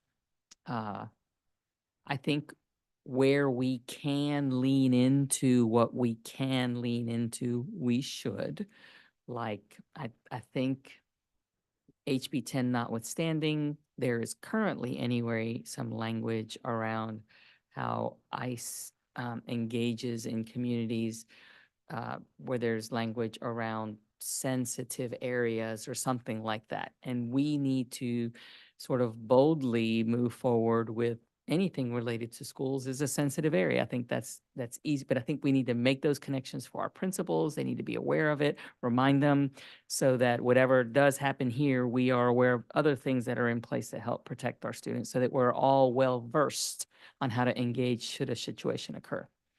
I also think that with regard specifically to the SRO MOU, there is nothing in the MOU that prohibits us as a district from doing some review, gathering some data, presenting on it publicly towards the impacts of some of the changes that we would want to see in the MOU, whether or not we have the collaboration of our law enforcement partners with it. We can speak to principals and gather data on SRO interactions and provide an overview of that to the board. We can, like with the recommendation around HART, the law enforcement has nothing to do with HART, but we do know when there's a HART team on our campus that is reported to us. So maybe we can provide data to the board on how often that is happening and some broad categories that still protect, student rights about the actual incidents around what's actually happening there and what that looks like on our campus. So it's not the same as having the language formally added to an MOU. That I'm not even trying to equate the two. I'm just trying to go into a space of what can we do as a district. Part of it is to lean into the protections that do exist and make sure that all of our principals and school staff are aware of them, our families as well, especially with regards to this whole, I think this whole sensitive area discussion is really someplace that we need to lean into and make sure our folks understand that language and what it means and when you can say no to somebody. And then, of course, how we take the recommendations from the community task force for what we can do as a district outside of the MOU that helps achieve some of those objectives. So, I have a follow-up to your comment. Probable cause is my only issue, that we can say, these are our values. These live in our board policies. We are a district that welcomes all families. We have so much about equity. When it comes to the technicality of an SRO being on campus and having probable cause, I mean, that is a broad, that is a door, and that has already happened. Kids' vehicles were searched under the presumption, show me your license, and other things that happened, other conversations, according to the students who actually met with the former superintendent and shared what they had experienced, and the moms shared what they had experienced in terms of the questioning about, why can't you get a license? And there are a lot of things that we need to avoid. My thing is, because of probable cause, I want this MOU to reflect specific policies that refer to due process. I think that is a very important policy to have, because it requires a warrant.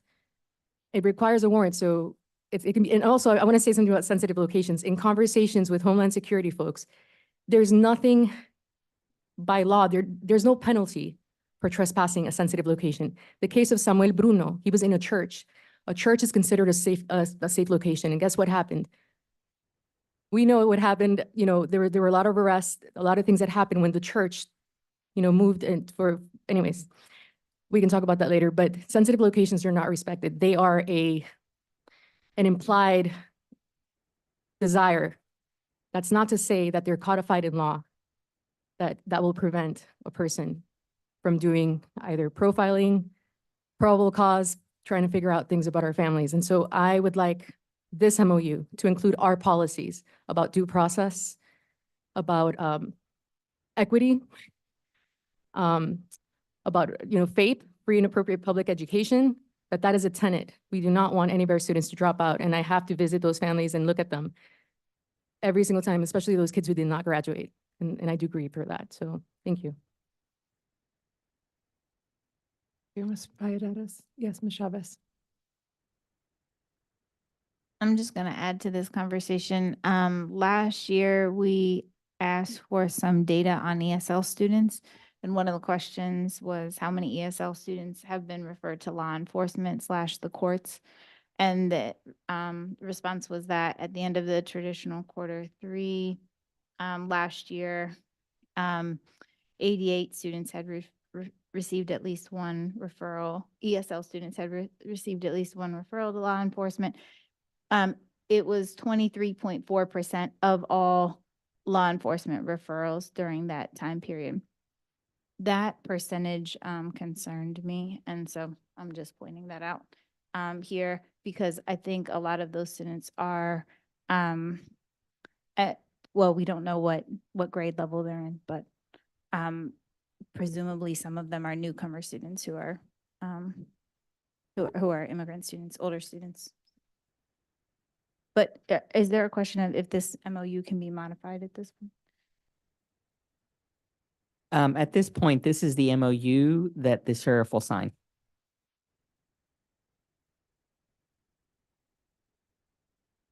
I think that's as plain as I can say. Yes, Ms. Lewis.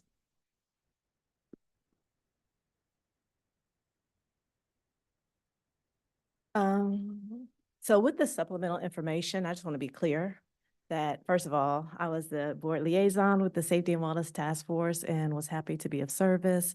They did an amazing job with their community outreach and gathering all the community voices. And they were just very several subcommittees working on different parts of the work. It was a huge beast to take care of.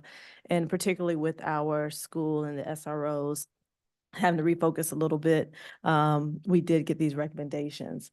And I did go and look to see where there is congruency with the language that's already in the MOU, and I do see some of that with some of it. So my first question is, this being supplemental information is not, I'm assuming it's not directly included in the way that is written here, but it's supplemental information for the board that these things are happening. Is that what that means? I would say supplemental information to the board so that you can see the effort from staff to make recommended changes to the MOU that were currently not in the MOU, and to provide an opportunity for that discussion to happen here. Okay. So then with the first one, the article to. Well, okay, let me finish. Well, Let me add one more thing to it. Actually, I see it there. Go ahead, but I have a question. So it is the case. We wanted you to see the recommended language. Mm-hmm. But then at the bottom, it talks about how some of these things are already happening, right? So it is the case that we have done 2 trainings this year with SROs, specifically around the first recommendation. So that's happening. The sheriff just wasn't interested in putting it in an MOU.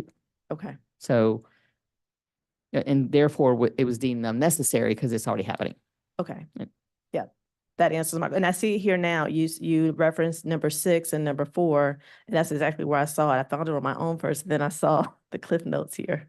So, and in that, the only thing that's missing is the restorative practices. And my next question was going to be, has someone spoken with the sheriff's office about restorative practices being included in the? It is both. They've done restorative practices and EC, right?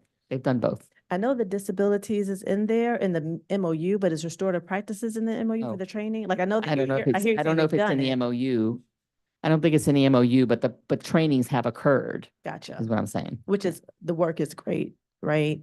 The policy for us is what is going to be longstanding.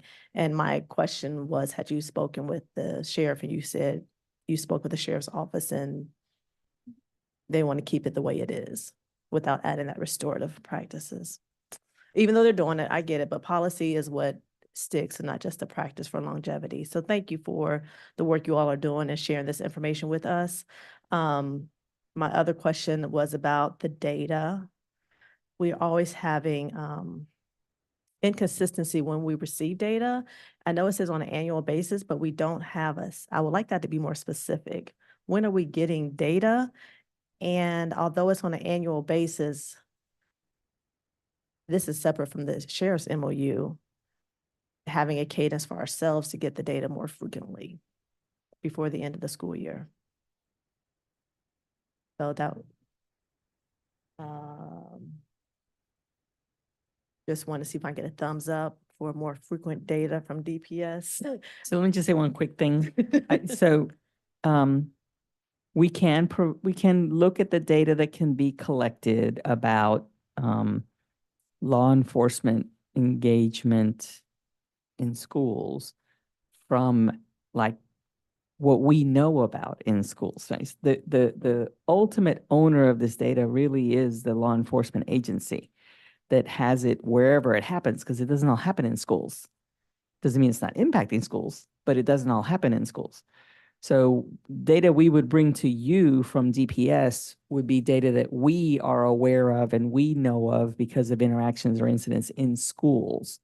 If there are other incidents or interactions that have happened with our students outside of school, we wouldn't necessarily have that data. So I don't know how to reconcile that, because that would need to come from the law enforcement agency. And I just want to be specific. When are we getting that annual data? Is there a cadence? It just says annual in the MOU, but Well, the highest level of data that you receive is the discipline report that talks about like weapons on campus and how, that sort of piece that happens, and that happens once a year. we get it monthly. Well, you get it monthly then. And that, well, actually, yes, you do. I forgot about that. But the report that goes into the state comes out in a report that comes out once a year. At the end of the year? It usually comes out in the spring-ish or in the fall, sometime in the late fall for the year before. Mhm. And then there's a verification process before it's actually final. Okay. So, which is why you usually see it in like the February timeframe. And then my last question, and this was similar to what I talked about, the Hearts program, it would be developing an MOU with the Hearts program, not with the MOU, which is what you're stating here. So when it says formalize DPS relations with the Durham Hearts, is that requiring funding from us to be able to do that? Or is that a program that's already funded, or are they offering their services under some other funding? Is there a financial implication with formalizing a DPS relation with the Hearts? I think it would ultimately depend on what the substance of the MOU is. I don't know what currently we're doing, but it is certainly, it would depend on what the terms are and what would be included in the MOU. I thought you were saying we are already doing some work with Durham, with the Hearts, or Yes. you're letting us know when they come in. If you could tell me more, Dr. King. I think the issue here is that the HART program is separate and apart from the SRO and the sheriff's office. So it wouldn't be appropriate for there to be specific information in the SRO MOU relative to HART. Our schools work with the HART program now currently. In fact, we all as cabinet members receive text messages when they report to our schools and provide service and support to our students. There is not currently an MOU with the HART program separately while that work does continue to go on. I think that there could be conversations with that group as to their openness and interest in creating a separate MOU, but it wouldn't be a part of the sheriff's SRO MOU because they're completely separate organizations. Yeah, the HART program is part of the city. Part of with the city, Would yes, be a ma'am. whole different. And I recognize that. And that's why I just wanted to know if that it could be followed up with, if that again, there's a request to hear, you're saying that there's already the actions happening, it's not a part of this sheriff MOU, it's really another topic. But what was the formalizing look like with them, if that's something we want to consider beefing up in the future? Thank you. Thank you. Yes, Ms. Rogers. Ms. Lewis, thank you for bringing up the heart and the work that they're doing and including that here. In the future, when we get more information and a report, could we include some of the work that the heart team's doing? I'd ideally like to know specifically. I think we could provide you with information about the HEART program and about their interactions at our schools. But my understanding is that the actual work that they do. No, in the schools is- report that they're doing at our schools. I know what they're doing in community. Yeah, no, I guess what I'm saying is their work beyond their interaction is confidential. So we won't be able to provide detailed information about their work, but we could talk about the number of times they are reporting to our schools and the number of our students that they're interacting with. Yes. And more specifically, if I can finish my question, I'd like to know if they're responding to all of our schools or just the ones in the city. Because that could help inform our advocacy if there needs to be any advocacy around the expansion of the program. I know the county hasn't taken it on yet. It is with the city. And so if we have information about whether or not or how they can respond to schools that are outside of the parameters of their base, that would be helpful. Okay. Anyone else before I make my comments? Yes, Ms. Umstead. No. Okay.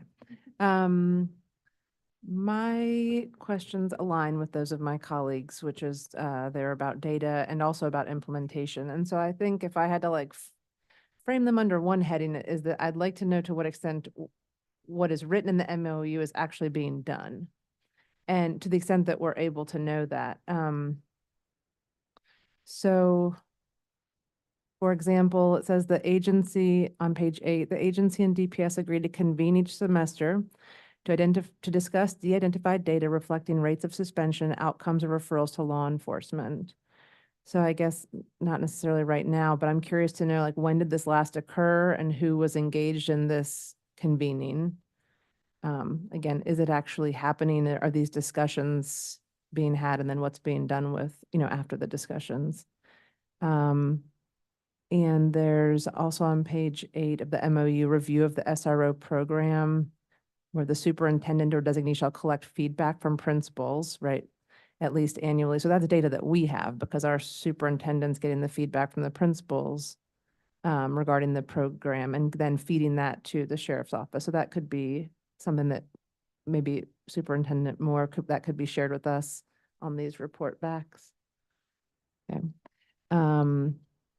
And then I'm curious to know if any SROs were removed from the program in the past year, because I see the section on employment status, like how many complaints were received in total of past year about SROs. I don't know if that's data that we have access to or not, or if that's lives within the sheriff's office. And it does live within the sheriff's office, not us. Well, numbers, not personnel. Right? And then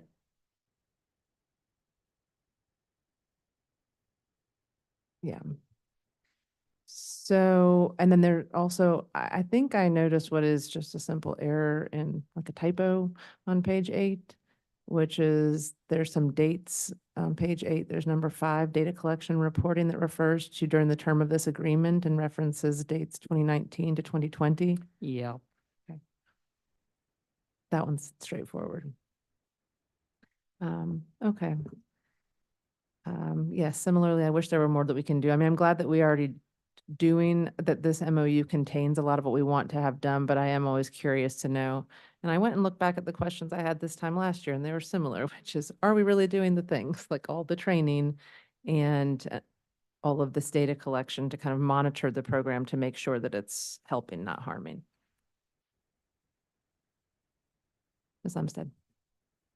I have many of similar questions and comments that you all had, so I won't review them. But I wonder, under the data collection and reporting, the agency and DPS agree to convene. If there also needs to be an addition to here that the Board of Education and the sheriff also convene, or the Board of Education leadership and the sheriff also convene, just as in the spirit of electeds to electeds, right? Because I think there's just different types of conversations that you're having when you're talking with the sheriff in particular, or I'm making some assumptions. I'm not sure when they say the agency and DPS, who are the people that might be doing that meeting?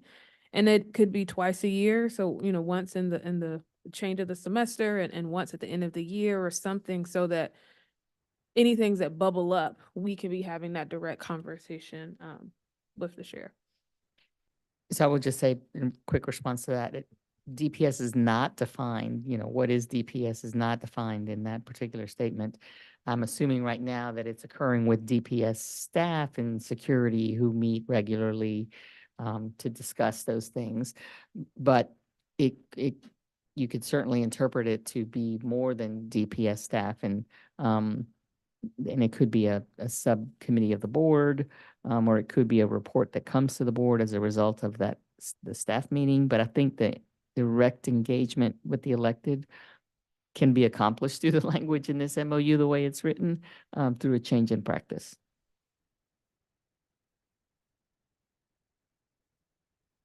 You have more, or if not, Ms. Valladares? On that comment that my colleague Bettina made, communication, in the experience that we had, families met with Dr. Mubenga, and Dr. Mubenga was communicating with the sheriff. And that communication was key, so that months later, almost 5 months later, something was, addressed about the situation there. And I do think, I think I have gratitude that I haven't currently heard that any of our SROs are profiling and harassing and causing kids to drop out of school or to be in the hospital for a long time, which is another situation that happened. So we don't have that situation right now, but I do think that in the communication piece, I wouldn't want to limit it to just the board with the sheriff, because I think that the leader of the school, if the community is asking the superintendent of a school district to please take notice of something that is happening. And I also want to say I have gratitude, because I know how technically difficult and complicated this is. Because as we know, employees have rights. Somebody who may be profiling may say, especially in an atmosphere of HB 10, saying, I'm doing my job. You can't touch me because I'm doing my job. And there's state law, HB 10. We don't want HB 10 to happen. And I'm not calling it. I really think all of us need to be very aware of the implications of HB 10 and read about it and listen to the families who are terrified right now. Because this bill is just a different number, but it's been the Senate bills that have happened before, and we just keep seeing it over and over and over. So it's persistent. And if it's not HB 10, it seems like there's going to be another number. And we know that, Natalie, like it just happens all the time. So I just want us to be able to have communication between the superintendent. I do think that it is important because families can't wait. And I also agree that this MOU, we seem to be locked by this MOU the way it is. I think that there are opportunities in what's already written. I do think we need to follow that with a statement to families talking about our policies and the ways that we as a district are putting this out there. Like, we want all our kids to come to school. We don't want them to fear coming to school, and put the policies out there. FAPE is also important, all these different things. So we need to figure out an add-on to the MOUs. We can approve the MOU today and then do something that is, will communicate to families about our culture, our policies, federal law, civil rights, all of that.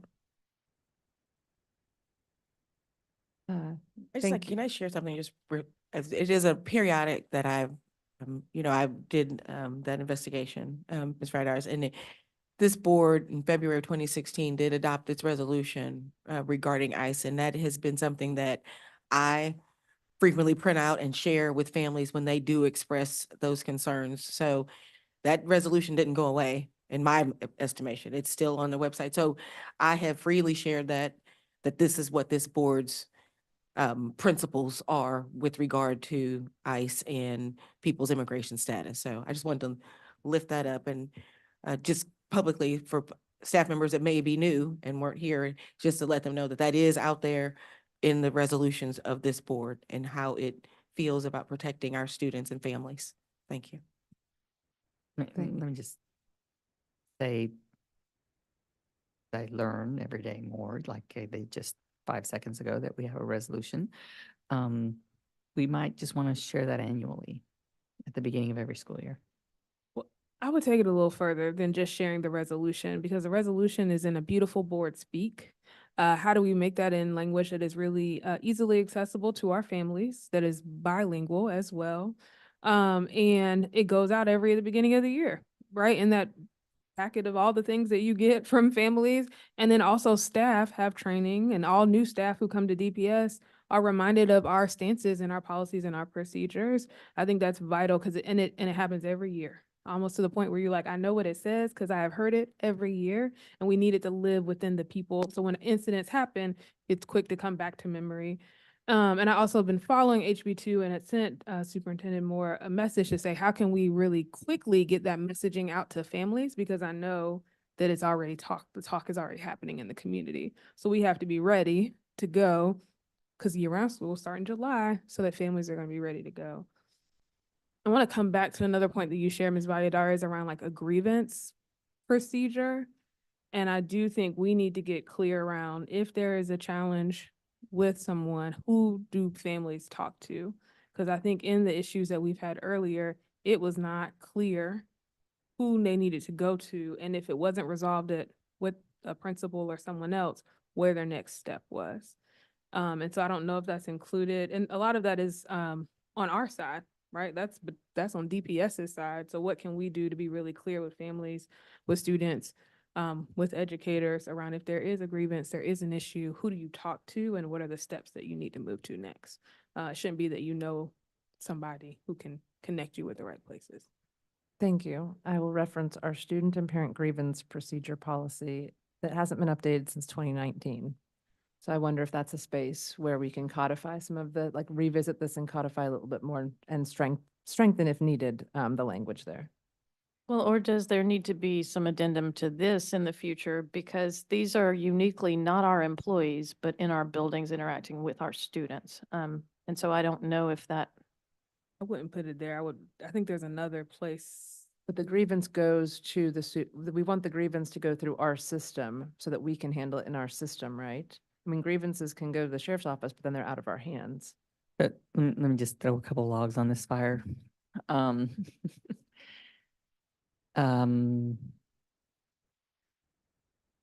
Grievance and complaint are two different things, right? A grievance is specifically tied to an administrative decision that is made by school system staff. That is not the same as a complaint that can be levied against a staff person, somebody else, if a complaint were levied against a school resource officer, I believe that we would have an obligation to review some of it, but ultimately it is the sheriff's office, because it is the sheriff's employee. Sheriff's not, I mean, I've had this conversation with other sheriffs in a district that had 12 municipalities. Sheriffs don't budge on their employees, their process, their review, and we'll tell you what we think you need to know. You know, that's a hard line to sort of get across. So I think it's important to just understand that. Doesn't mean you don't keep working on it and try to build relationships that are more collaborative and more transparent, but that is my previous experience. And just a hard door to bust down. So first, grievance versus complaint are different. And then second, their employees, their evaluation. I mean, it can be ultimately quite frustrating. I've experienced this as well, to say to a parent that their venue for a complaint to be followed down a particular issue that has occurred has to happen outside of the school when perhaps the interaction even occurred in the school. We are limited there. And I think putting that out there is important. And that's really why the MOU is a place for that. But I want to lift up another policy where I think there may be space for review, and that's 5120, which is the policy on relationship with law enforcement. That's our policy. That's our guidance that we give to schools and staff around what that relationship looks like. So what we are not able to accomplish through an MOU, we might be able to lift through how we engage in our policy 5120 relationship with law enforcement. That may be a review that should come to the board on what's in there and take a look at what you like, what you don't like, what you want to update, et cetera. Just a quick follow-up. Thank you, Chair Jessica Cardo. And I have a follow-up to that.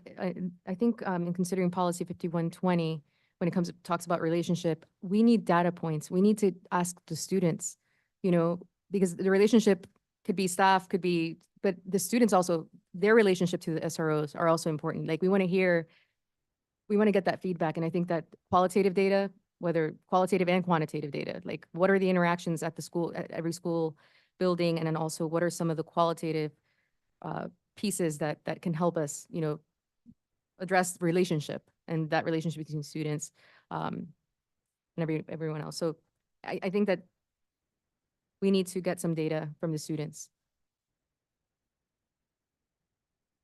Thank you. Other board members? Yes, Ms. Chavez. Okay, so I really appreciate this conversation and all the thoughts my colleagues are having and the conversations, leading to this. So what I made a list of action steps that I think maybe we want to take or address, and probably somebody else has already made this list too, but I think it's a great idea to set up a meeting between board members and the sheriff in the early part of the school year, or the summer or whenever that may happen, and make the semester twice a year meetings, if I'm reading that correctly. And secondly, about data collection, partly maybe with that meeting, clarifying data collection processes, but also what I'm thinking about, and what I think you just mentioned, Ms. Valladares, is like what data we collect. And so what happens on either side, and what we might even collaborate on some of it. But, there can be, data collected on both sides. And I do see, Chair Umstead was just citing the part around data collection, what the sheriff's office does provide to us. But we can think about what other data we want to collect and how. I'm thinking about, I really like the statement, putting out the statement. I appreciate what you said, Dr. Giovanni, about sharing that resolution, with families when they have a concern about our commitment to protecting immigrant students and families regardless of their status. I like the idea of putting out a statement, and I'm thinking as a parallel, should HB 10 come to pass, kind of like SB 49, and we put out a statement, but affirming our LGBTQ students, and we might need to do a similar thing. But I'm also thinking about beyond a statement, if we should think about a plan for protecting immigrant students and families. And I think we have many elements of that already in place, but I also want to shout out, I say this every few months, that I think we should do an undocu ally training, and because I think there's a lot to understand about undocumented experiences and the experiences of mixed status families. And then the grievance procedure or complaint procedure is something we need to consider. And then lastly, the revision of 5120, which is, I appreciate that. Superintendent Moore, you for bringing that to our attention. So that's kind of the list of things I have here. And I also appreciate the work of the task force that helped us to probably bring out some of the important points that we need to really pay attention to with this relationship. Thanks. Yes, Ms. Umstead. Clarify, thank you for that follow-up list. I think my request would be, and I think I might even amend it, not even if whatever happens with HB 10, that there's some type of flyer for families around that takes that resolution and the policy and puts it in like a flyer format for families. So it's just an easily accessible, digestible thing that goes out every year. Like, I don't actually think we need to wait to see what happens with the bill. All families should just know this is how Durham Public Schools operates. That sound good? Yes. This is going to be short. I want to highlight that we have received revisions to the MOU over the years, both from the Education Subcommittee and the People's Alliance. That was years ago, led by Dr. Rhonda Taylor Bullock and Kelly Cosby. There were Katie Jackson Mongola, and so many other folks. And I mentioned that, Board Member Lewis, myself, were a part of that. But then also we got revisions from Kevin Primus. There were a lot of things that he highlighted in terms of, especially the school improvement team. I think that that is a very valid way, and we're going to get feedback, and we want to get feedback from families, and we localize it at the school. The school improvement team can keep track of, relationship, what are some concerns, and we have to support the school improvement team as a structure for feedback and codifying that, or not helping us put that into policy. I think that feedback would be very important. But yeah, I just wanted to highlight the work about modifying the MOU with the Sheriff's Office over the years, and to kind of, and also definitely the Safety and Wellness Task Force, the work that they did to support some of these same things, where they talked about the engagement and the need for more data. So they're all in alignment. I don't think that there's anything that has been done with education subcommittees or with Kevin Primus's revisions to the MOU, or with what was the other one that I mentioned? The Safety and Wellness Task Force. I think that they're all in alignment. Any other comments? I just wanted to clarify, if we want, so thinking about this, establishing a cadence for receiving data related to the SRO program from the district, like what frequency and what data board members would like. If we work on collecting like a list of information that we would like and compile that and share that with maybe Dr. King and Ms. Moore, would that be a good first step, so that you have that compiled list from all board members? And it could be things that we know or think are already being collected, along with like wish list items that we would like to be collected, if not too burdensome. All right. Okay, if no further discussion, we can move on to the next. Oh, I'm sorry. Go I ahead. think Ms. we Bond. have to approve it. Are we here to approve it, or no, it just is? An for information item. Thank you. Oh, just checking. Mhm. Just wanted to make sure. Okay, so next agenda item is the early college naming update.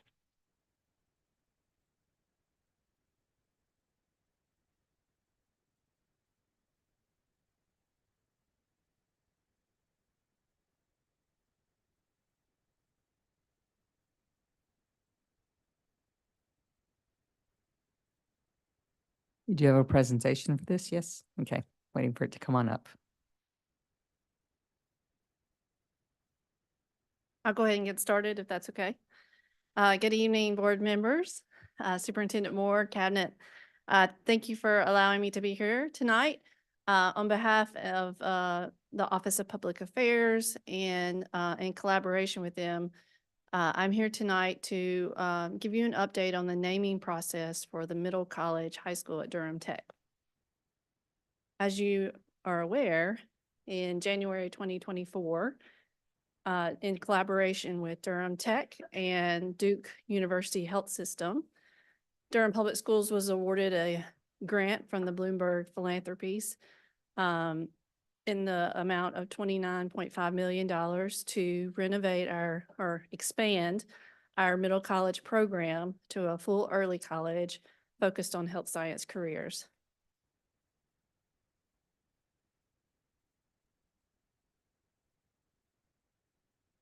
Oh, we're almost there.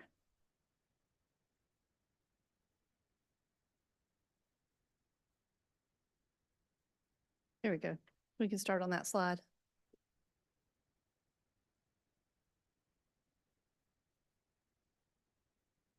This slide provides an overview of the school program that the collaborative is working to create to expand the middle college to. It will be grades 9 through 13. That 13th year is for the extended, what we would call super seniors, to finish their associate's degree. We can go back one more. There we go. The 4 pathways that will be at the school are nursing, allied health, surgical tech, and clinical research. And throughout the students' experience, they will have interactions with Duke Health as far as health related work-based experiences, extended learning opportunities. So Duke Health will be woven all through those 4 years or 5 years that they're there. Next slide. So pursuant to policy 9300, we have a name change ahead of us for the middle college. The middle college will no longer be those 2 years, it'll be 4 years. And these are the suggested names that we have at this moment. The Health Sciences Early College, the Early College of Health Sciences at Durham Tech, Health Careers Early College for Health and Science, Durham Early College for Medical Sciences, and Durham Early College of Health Science. If we could go to the next slide.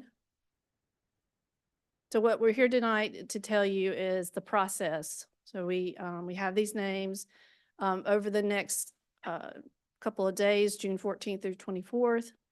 The public will have the opportunity to give feedback on these names. The data will be synthesized, and then we'll be back on June 27th to present a recommendation to the board. And next slide. So once we have the name, then that will begin the intense preparation to promote and recruit students for the school. We'll have marketing material to create and branding, and that will be created once we have the name. So, and then just as a reminder, we'll have our first cohort of students at this new school August of 2025.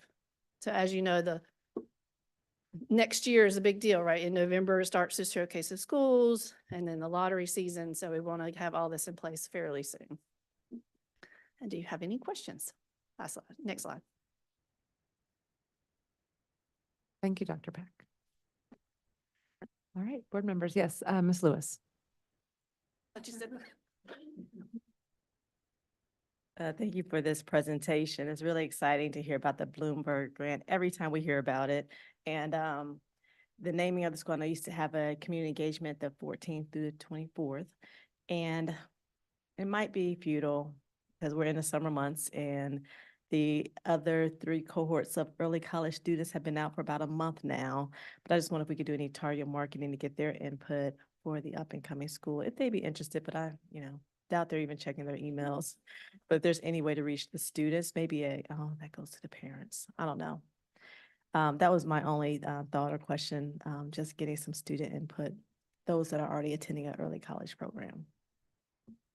And I will say we did a soft launch of some feedback to get names for early college for the school right after we did the announcement earlier in the year, so around the February timeframe, and we had very little interaction. So, but to your point, I'll take that back to public affairs. Ms. Chavez. Thank you for this. I just have one little question, which is what is the plan to solicit the feedback on the names?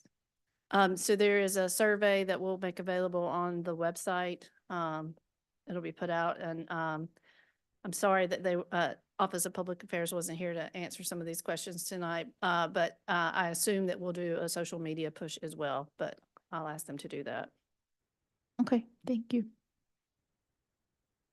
Ms. Byer?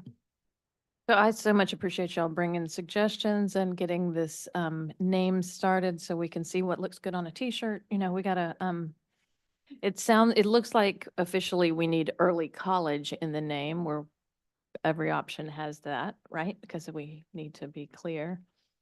Can y'all talk a little bit, did you have any conversation that would help frame the community's thinking about the health versus medical that seem to be different things in these and how we differentiate from City of Medicine Academy and that the importance of not confusing families as they're choosing from these similar but very different options for high school in the future. We have not had that particular conversation in this context, but I think maybe what might be helpful is to do some defining of terms in the surveys, and we'll make that suggestion and correction. It hasn't launched yet, but we have it ready to go.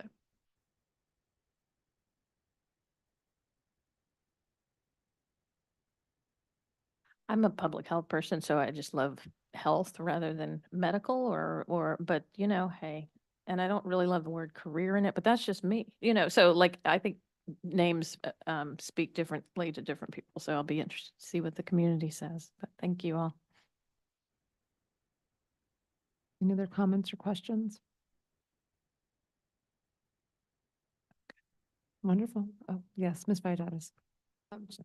I'm so grateful that, this philanthropy gave us the money for this. And so I guess gratitude, I'm going to keep going with the gratitude. And also the importance of continuing those pipelines. I think the vision for this is a pipeline.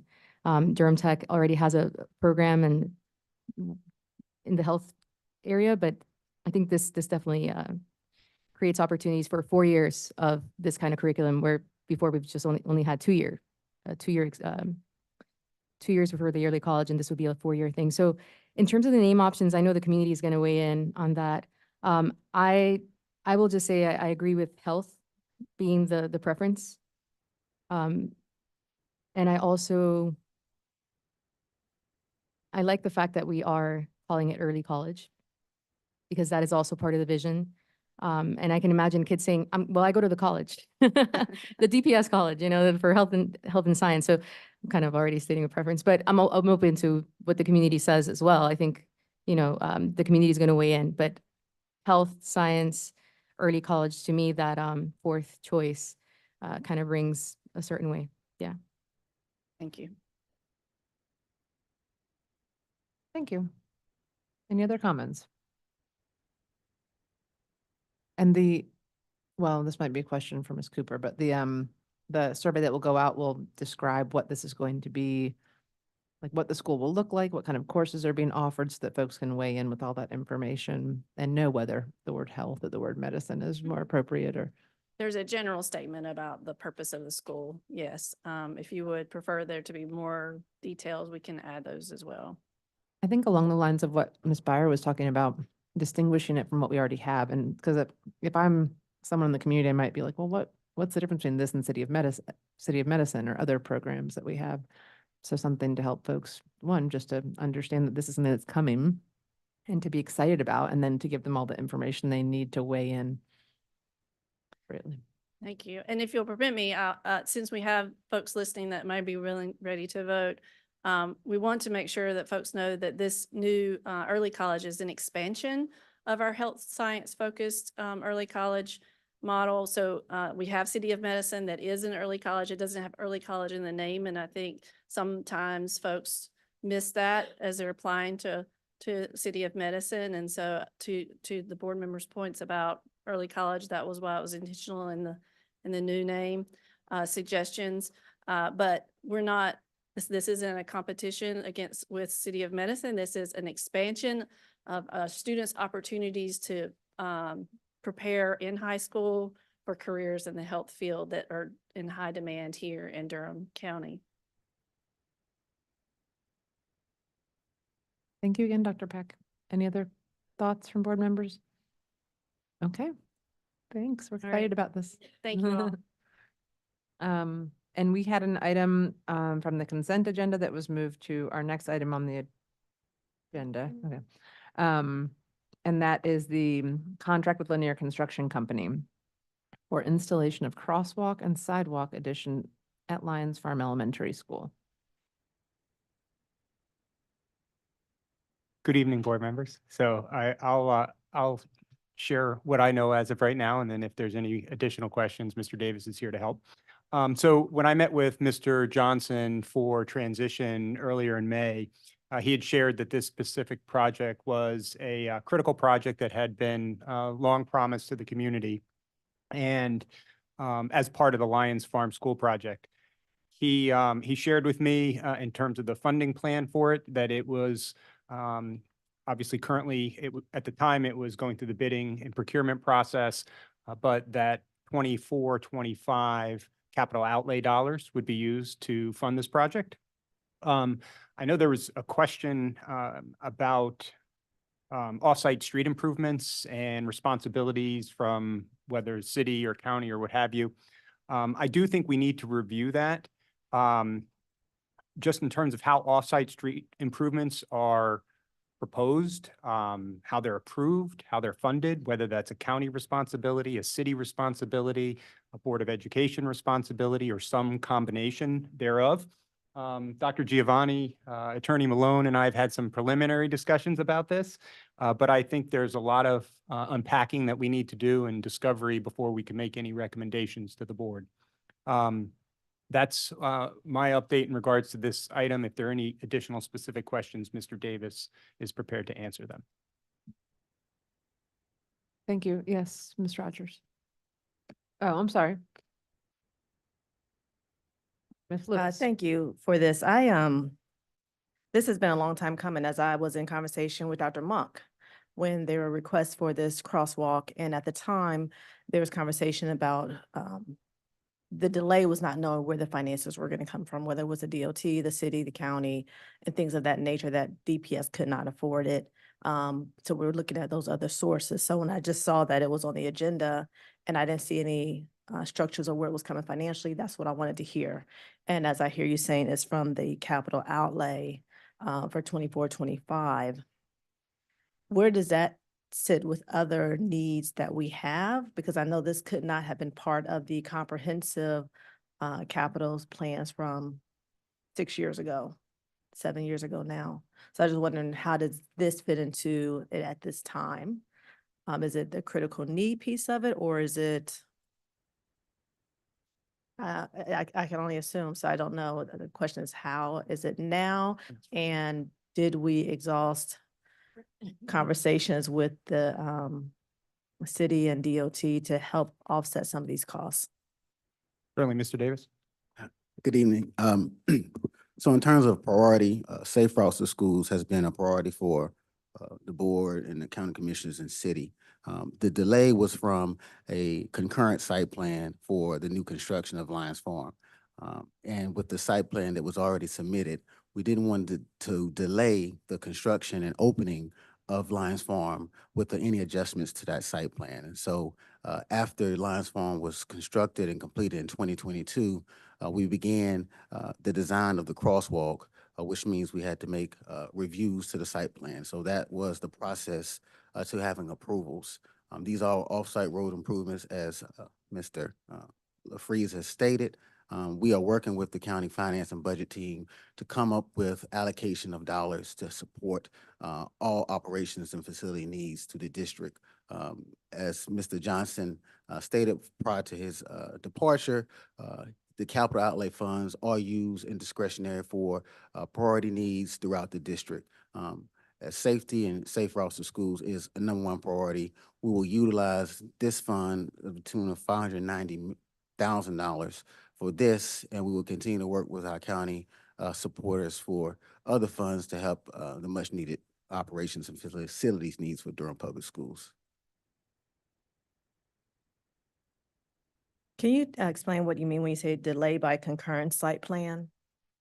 Yes, so it's a review period for all site plan, and whenever you make any changes to the site plan, it gets put back into the queue. in order for you to open or have a period of occupancy, you have to have an approved site plan. And so Lions Farm was under an approved site plan. And so at the time when we were constructing Lions Farm, we didn't want to make any adjustments to that site plan that would cause the school not opening. And so that's where that came from. If that answers your question? So the sidewalk was a part of the original plan? It was not. It was not? It was not. But after we started constructing and we heard from the neighborhood about safe routes to school, we began the design process. But we didn't want to start that process until we were currently in the school, as to not delay the opening of the school. Okay. Yeah, I know it is a critical need. I'm glad that Safe Routes to School is involved. I know we even have some grant funding for Safe Routes to School. I think it's a 2-year grant that we have. And I guess, and what I hear you saying, funding will come from capital outlay, 24-25 capital outlay. And what I hear you say, Mr. Davis, is that additional needs, that's when our comprehensive plan will come from additional support. Yes, The historically. support we're already getting from our county commissioners around that. And I think Superintendent Moore has discussed that the county are looking at ways to provide us that just needed funding and limited obligations, or however they see fit. So while that is taking it from our annual capital, we do believe that the county will work with us on additional funding to support some other priorities on our capital 10-year long-range plan. Okay, and have we exhausted the conversations with the city? I think you said you, Dr. Malone and, no, Dr. Malone, Mr. Malone and Dr. Giovanni have been in conversations. Are we done with those conversations, or is there any support? We are in the incubator stages of that, trying to understand what impact fees are being assessed and how they benefit the school system. And so as we continue to go down that road, we hopefully have more information probably in the next school year. But let Mr. Malone or Dr. Giovanni chime in if there's some other information. No, we're definitely looking into it. Sharon Lynn in my office, one of the lawyers, is doing some research into that. She's researched this and for some other clients, and we just want to make sure we understand how the Durham fees apply with the statutory language. So we're definitely taking a look at that. Yeah. So, sorry, it came up in operations about impact fees, and I think that's different, and you might want to like give a little bit of background about those ongoing conversations, because we have been assessed impact fees by the city of Durham to the tune of $400,000 or $500,000 is the per student formula that you all are having conversations as part of. I think it's all interconnected, right? Because you have required offsite street improvements, or maybe they're desired offsite street improvements and they're being done. And then you have these impact fees that are being assessed, which are also for street improvements. And so the legislation's clear in terms of it's for offsite work. It is the responsibility of either the city or the county, whoever the approving agency is that's requiring that. But I will share that from coming into this now, there's some uniqueness here. There's a combined city-county planning department. The county is funding the capital projects. Some of the work that's being proposed is being recommended by staff. Some of it is being recommended and required by again, the planning agencies. And so just want to do some more discovery to kind of find out history, how it's transpired over the past several projects. So then we can bring forward a recommendation that's grounded in prior practice, knowledge about what has occurred, as well as what we think is best and should occur moving forward.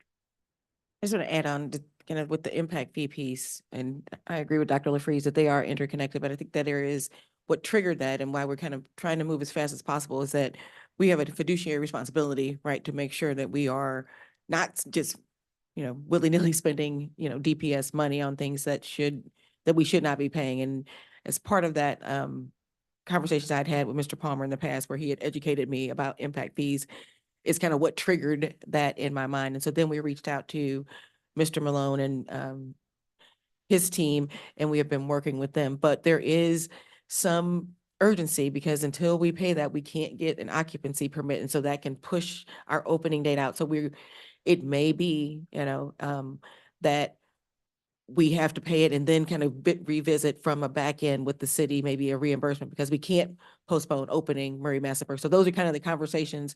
And I'm limited in some of what I can say because I don't want to waive attorney-client privilege, and kind of the advice that we've gotten from Mr. Malone. But I think once we have a final answer sooner rather than later, Mr. Malone, Dr. LaFreeze, and myself will come back with an update for the board.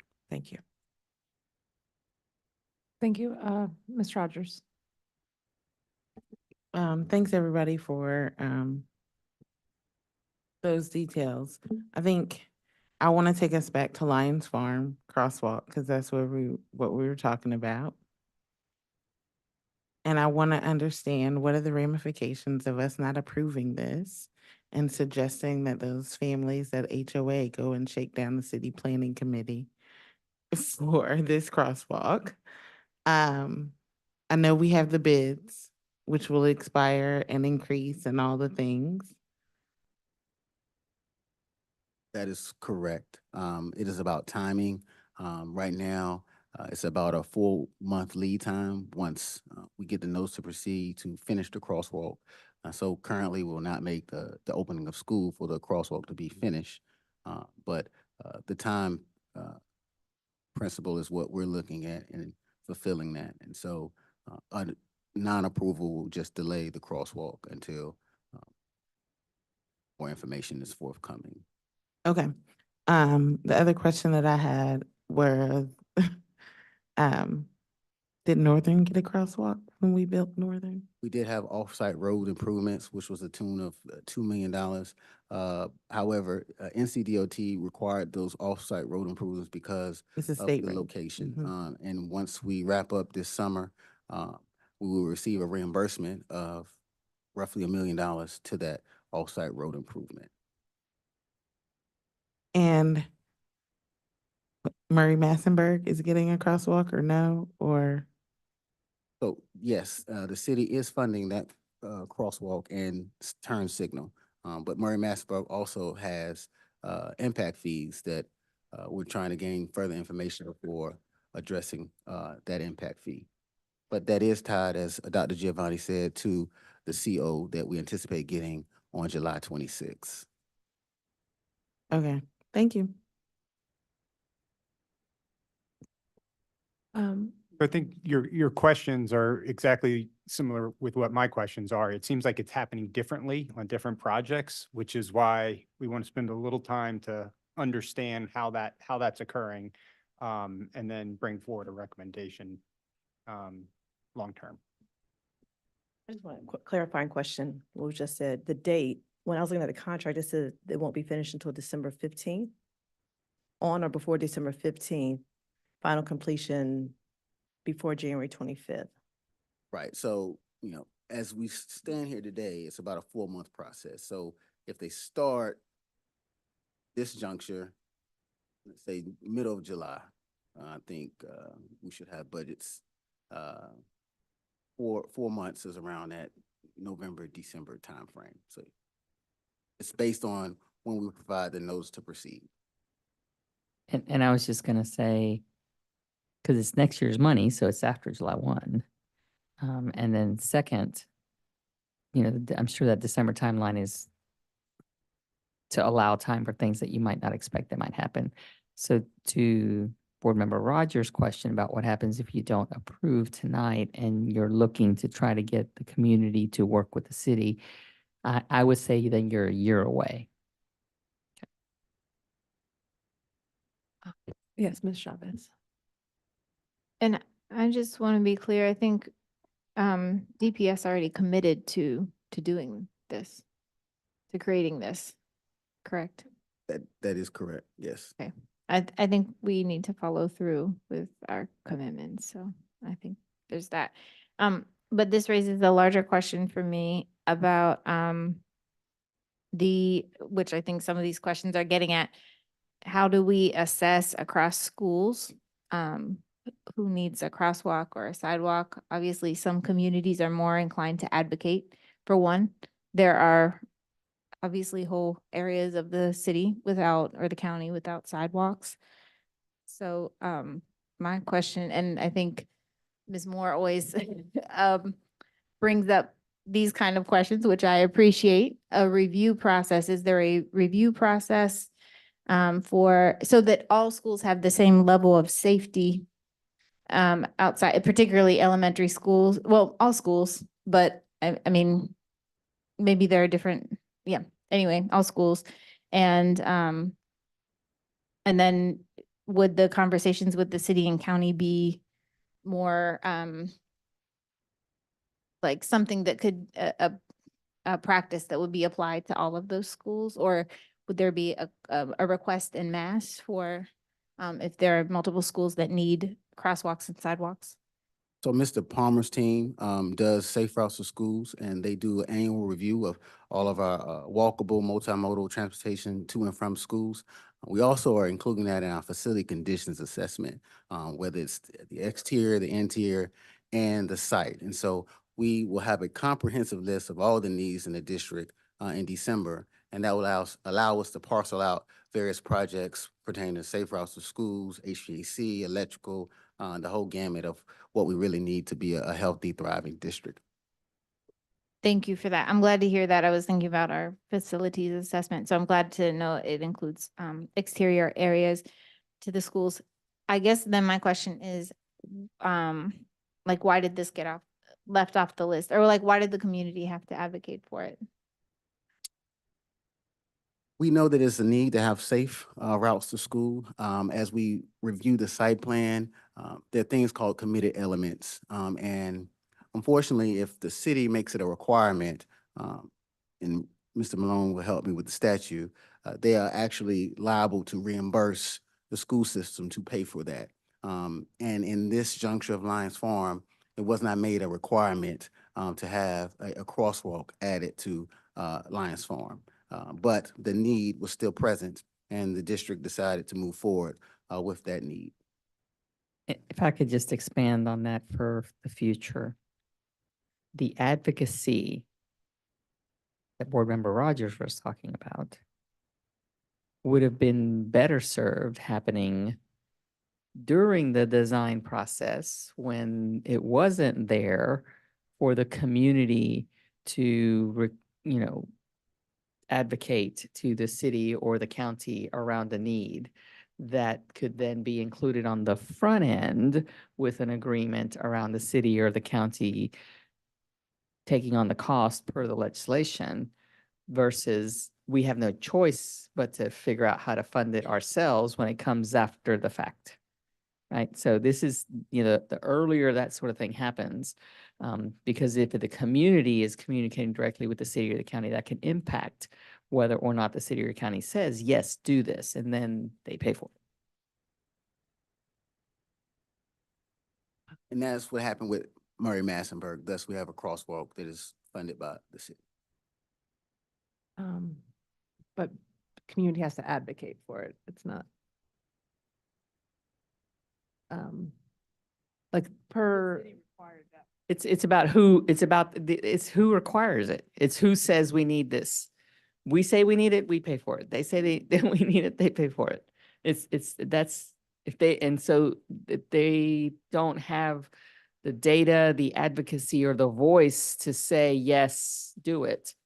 And of course, we're talking about new facilities, right? Yeah. And so you have the issue at all the old facilities where, the lens at that time didn't necessarily support those offsite amenities. Right. And I'm thinking, my question was thinking back to what Board Member Chavez was asking about, which is like equity and like who will advocate and who wants to advocate and how to make sure that all kids have safe routes to schools. But that clarifies. Thank you. Ms. Valladares, you had a comment or question? I think I hear the technicality of the city maybe saying this is not necessary and DPS saying this is necessary.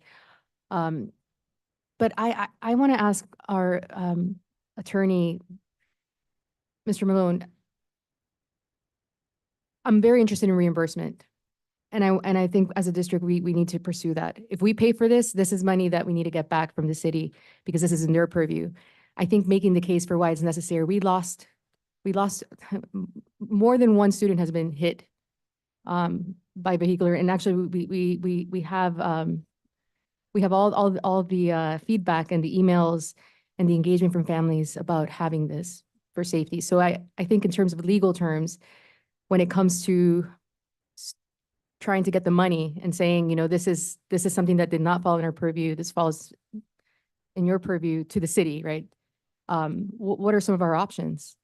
So the statute that Todd was mentioning earlier, it's set up such that if the Department of Transportation requires the road improvement on a state road, or if the city or municipality requires the improvement on a local road, then they are responsible for the cost of it. So the idea is that if they want to see the improvement, then they have to pay for it.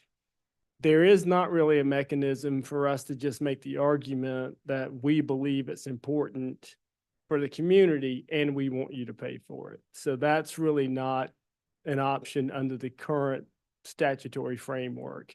It's only when they are imposing on you kind of an off-site improvement that if it's a state road and DOT requires it, DOT pays for it, like you're going to get a reimbursement for Northern. And most municipalities now understand that if they impose these requirements, they have to pay for them. What we're seeing is that fewer requirements are being imposed now by municipalities because they have to pay for them. They were happy to impose them when they could just impose them and have you pay for them. Does that help? That helps. I know that the city has intervened with DOT. I've had issues with some DPS families who were on one of the DOT properties and conversations where the city was navigating those conversations. So I guess it's important to Superintendent Moore's comments about advocacy. It would have been better earlier on. However, I still do think that if they deem this a necessary thing that they somehow missed, because things can be missed, that we might be able to get our money. And so the advocacy, I think it's not a far gone conclusion. Like, I think that there's still an opportunity by which maybe that conversation about the assessing the situation, and maybe DOT siding with families. So I think the advocacy needs to be on. But that was just my comment to that point, that I think there's still time, or there's still maybe, I think DOT can be budged. And I have seen that happen personally. They actually let go of one of their properties on Club Boulevard. That was a site that they used the city of Durham to evacuate all, including DPS families were evacuated from that, and DOT could be persuaded. So yeah, thank you. To clarify, Mr. Davis, this is the city though, right? DOT was Northern. Correct. But This is Scott but King Road is. Scott King is the city, but I think their argument resonates as well. Okay, I think you've been waiting, Ms. Umstead. Do you want to go next, or Ms. Byer, it looks like, is interested in? Oh, I was just gonna make a motion, but so if she, I need to. I think most of my comments have already been made. I just, so now I'm thinking about the new elementary schools that are in our bond that we're doing renovations on, and do they need offsites or not? And who's paying for that? And how do we get the offsite improvements into the plan versus after the plan is what I'm also thinking about. And at some point, whenever Jordan High School comes, because it is horrible trying to cross the street over there, that needs to be in, if that is, if pending we build it at that same site, right? How do we include offsites in the beginning, crosswalks and all of that, versus at the end? So that's what my brain is going to. And then I was wondering too about new facility versus facilities that are currently existing. I've had several teachers come to me from Southern and talks about how those windy roads are horrible and students are walking down there all the time. So I would hope too, when we're thinking about safer routes, it's not just around age, but it's also understanding how many kids in a community are walking, what the roads look like around that community, and then making those assessments across elementary, middle, and high versus just looking at one, approaching it from one group or the other. So those are my. I will say, Lions Farm is a asterisk because I call that a COVID year. Communication was not its best. And if you remember, Lions Farm was designed in 2016 and was taken off the shelf. And so it was already pretty much ready to go. And at that time, the community nearby wasn't as active as it is now once we built it. And so I can assure you as we move forward through new designs, that we'll take that collaboration and those much needed facility needs outside and inside the building to heart. So And I think Interim Superintendent Moore's point, if there's advocacy needed, please let the Board of Education know. We can figure out what the right steps are to do the advocacy on that piece. I think that's vital. Though I just wanted to also refer, the commitments we make to people are important to me also. And I seem to remember this being a longstanding commitment that was wrapped up in some other things. We don't necessarily need to go through all of them, but this is important for us to follow through with. yes, a part of the site plan was some other traffic impacts that were tied to a developer that satisfied those committed elements. Thus, the changes on the site plan occurred after the project was finished.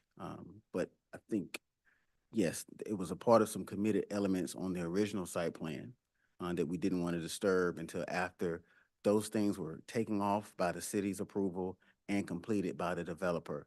And thus, the new site plan has those committed elements and the new crosswalk on it. Thank you. Yes, Ms. Rogers. I just want to make sure everybody understands that I just wanted all of us to understand why it was important to move forward. Not that I was suggesting that we shouldn't. Thank you. I entertain a motion. I move that we approve the contract with Lanier Construction Company for the installation of the crosswalk and sidewalk at Lions Farm Elementary School. Second. A motion has been made and it's been properly seconded by Ms. Spire and Ms. Rogers. Any other discussion? I'll just say the city of Durham needs to support DPS, Durham Public Schools, and there's been conversation about how the Board of Education, the county, and then also room for the city to do this. And this is an example of where we need to let them know we need their funds too. So I think ready for the vote. Thank you.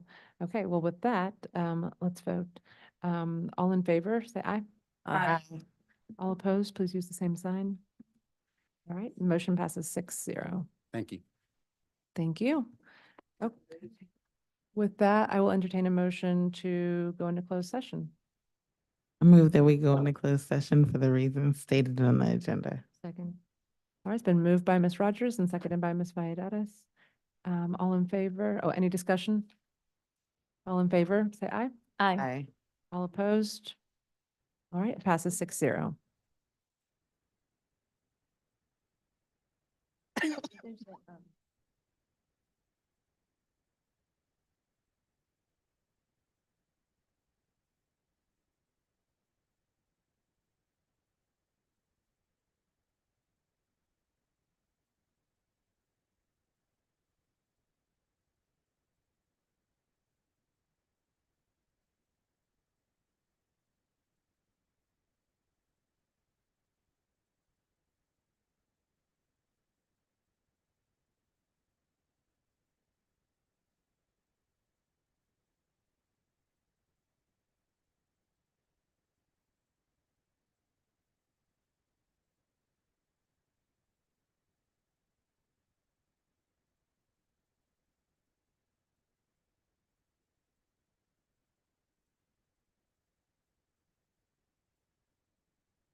All right. We're back in open session. Superintendent Moore.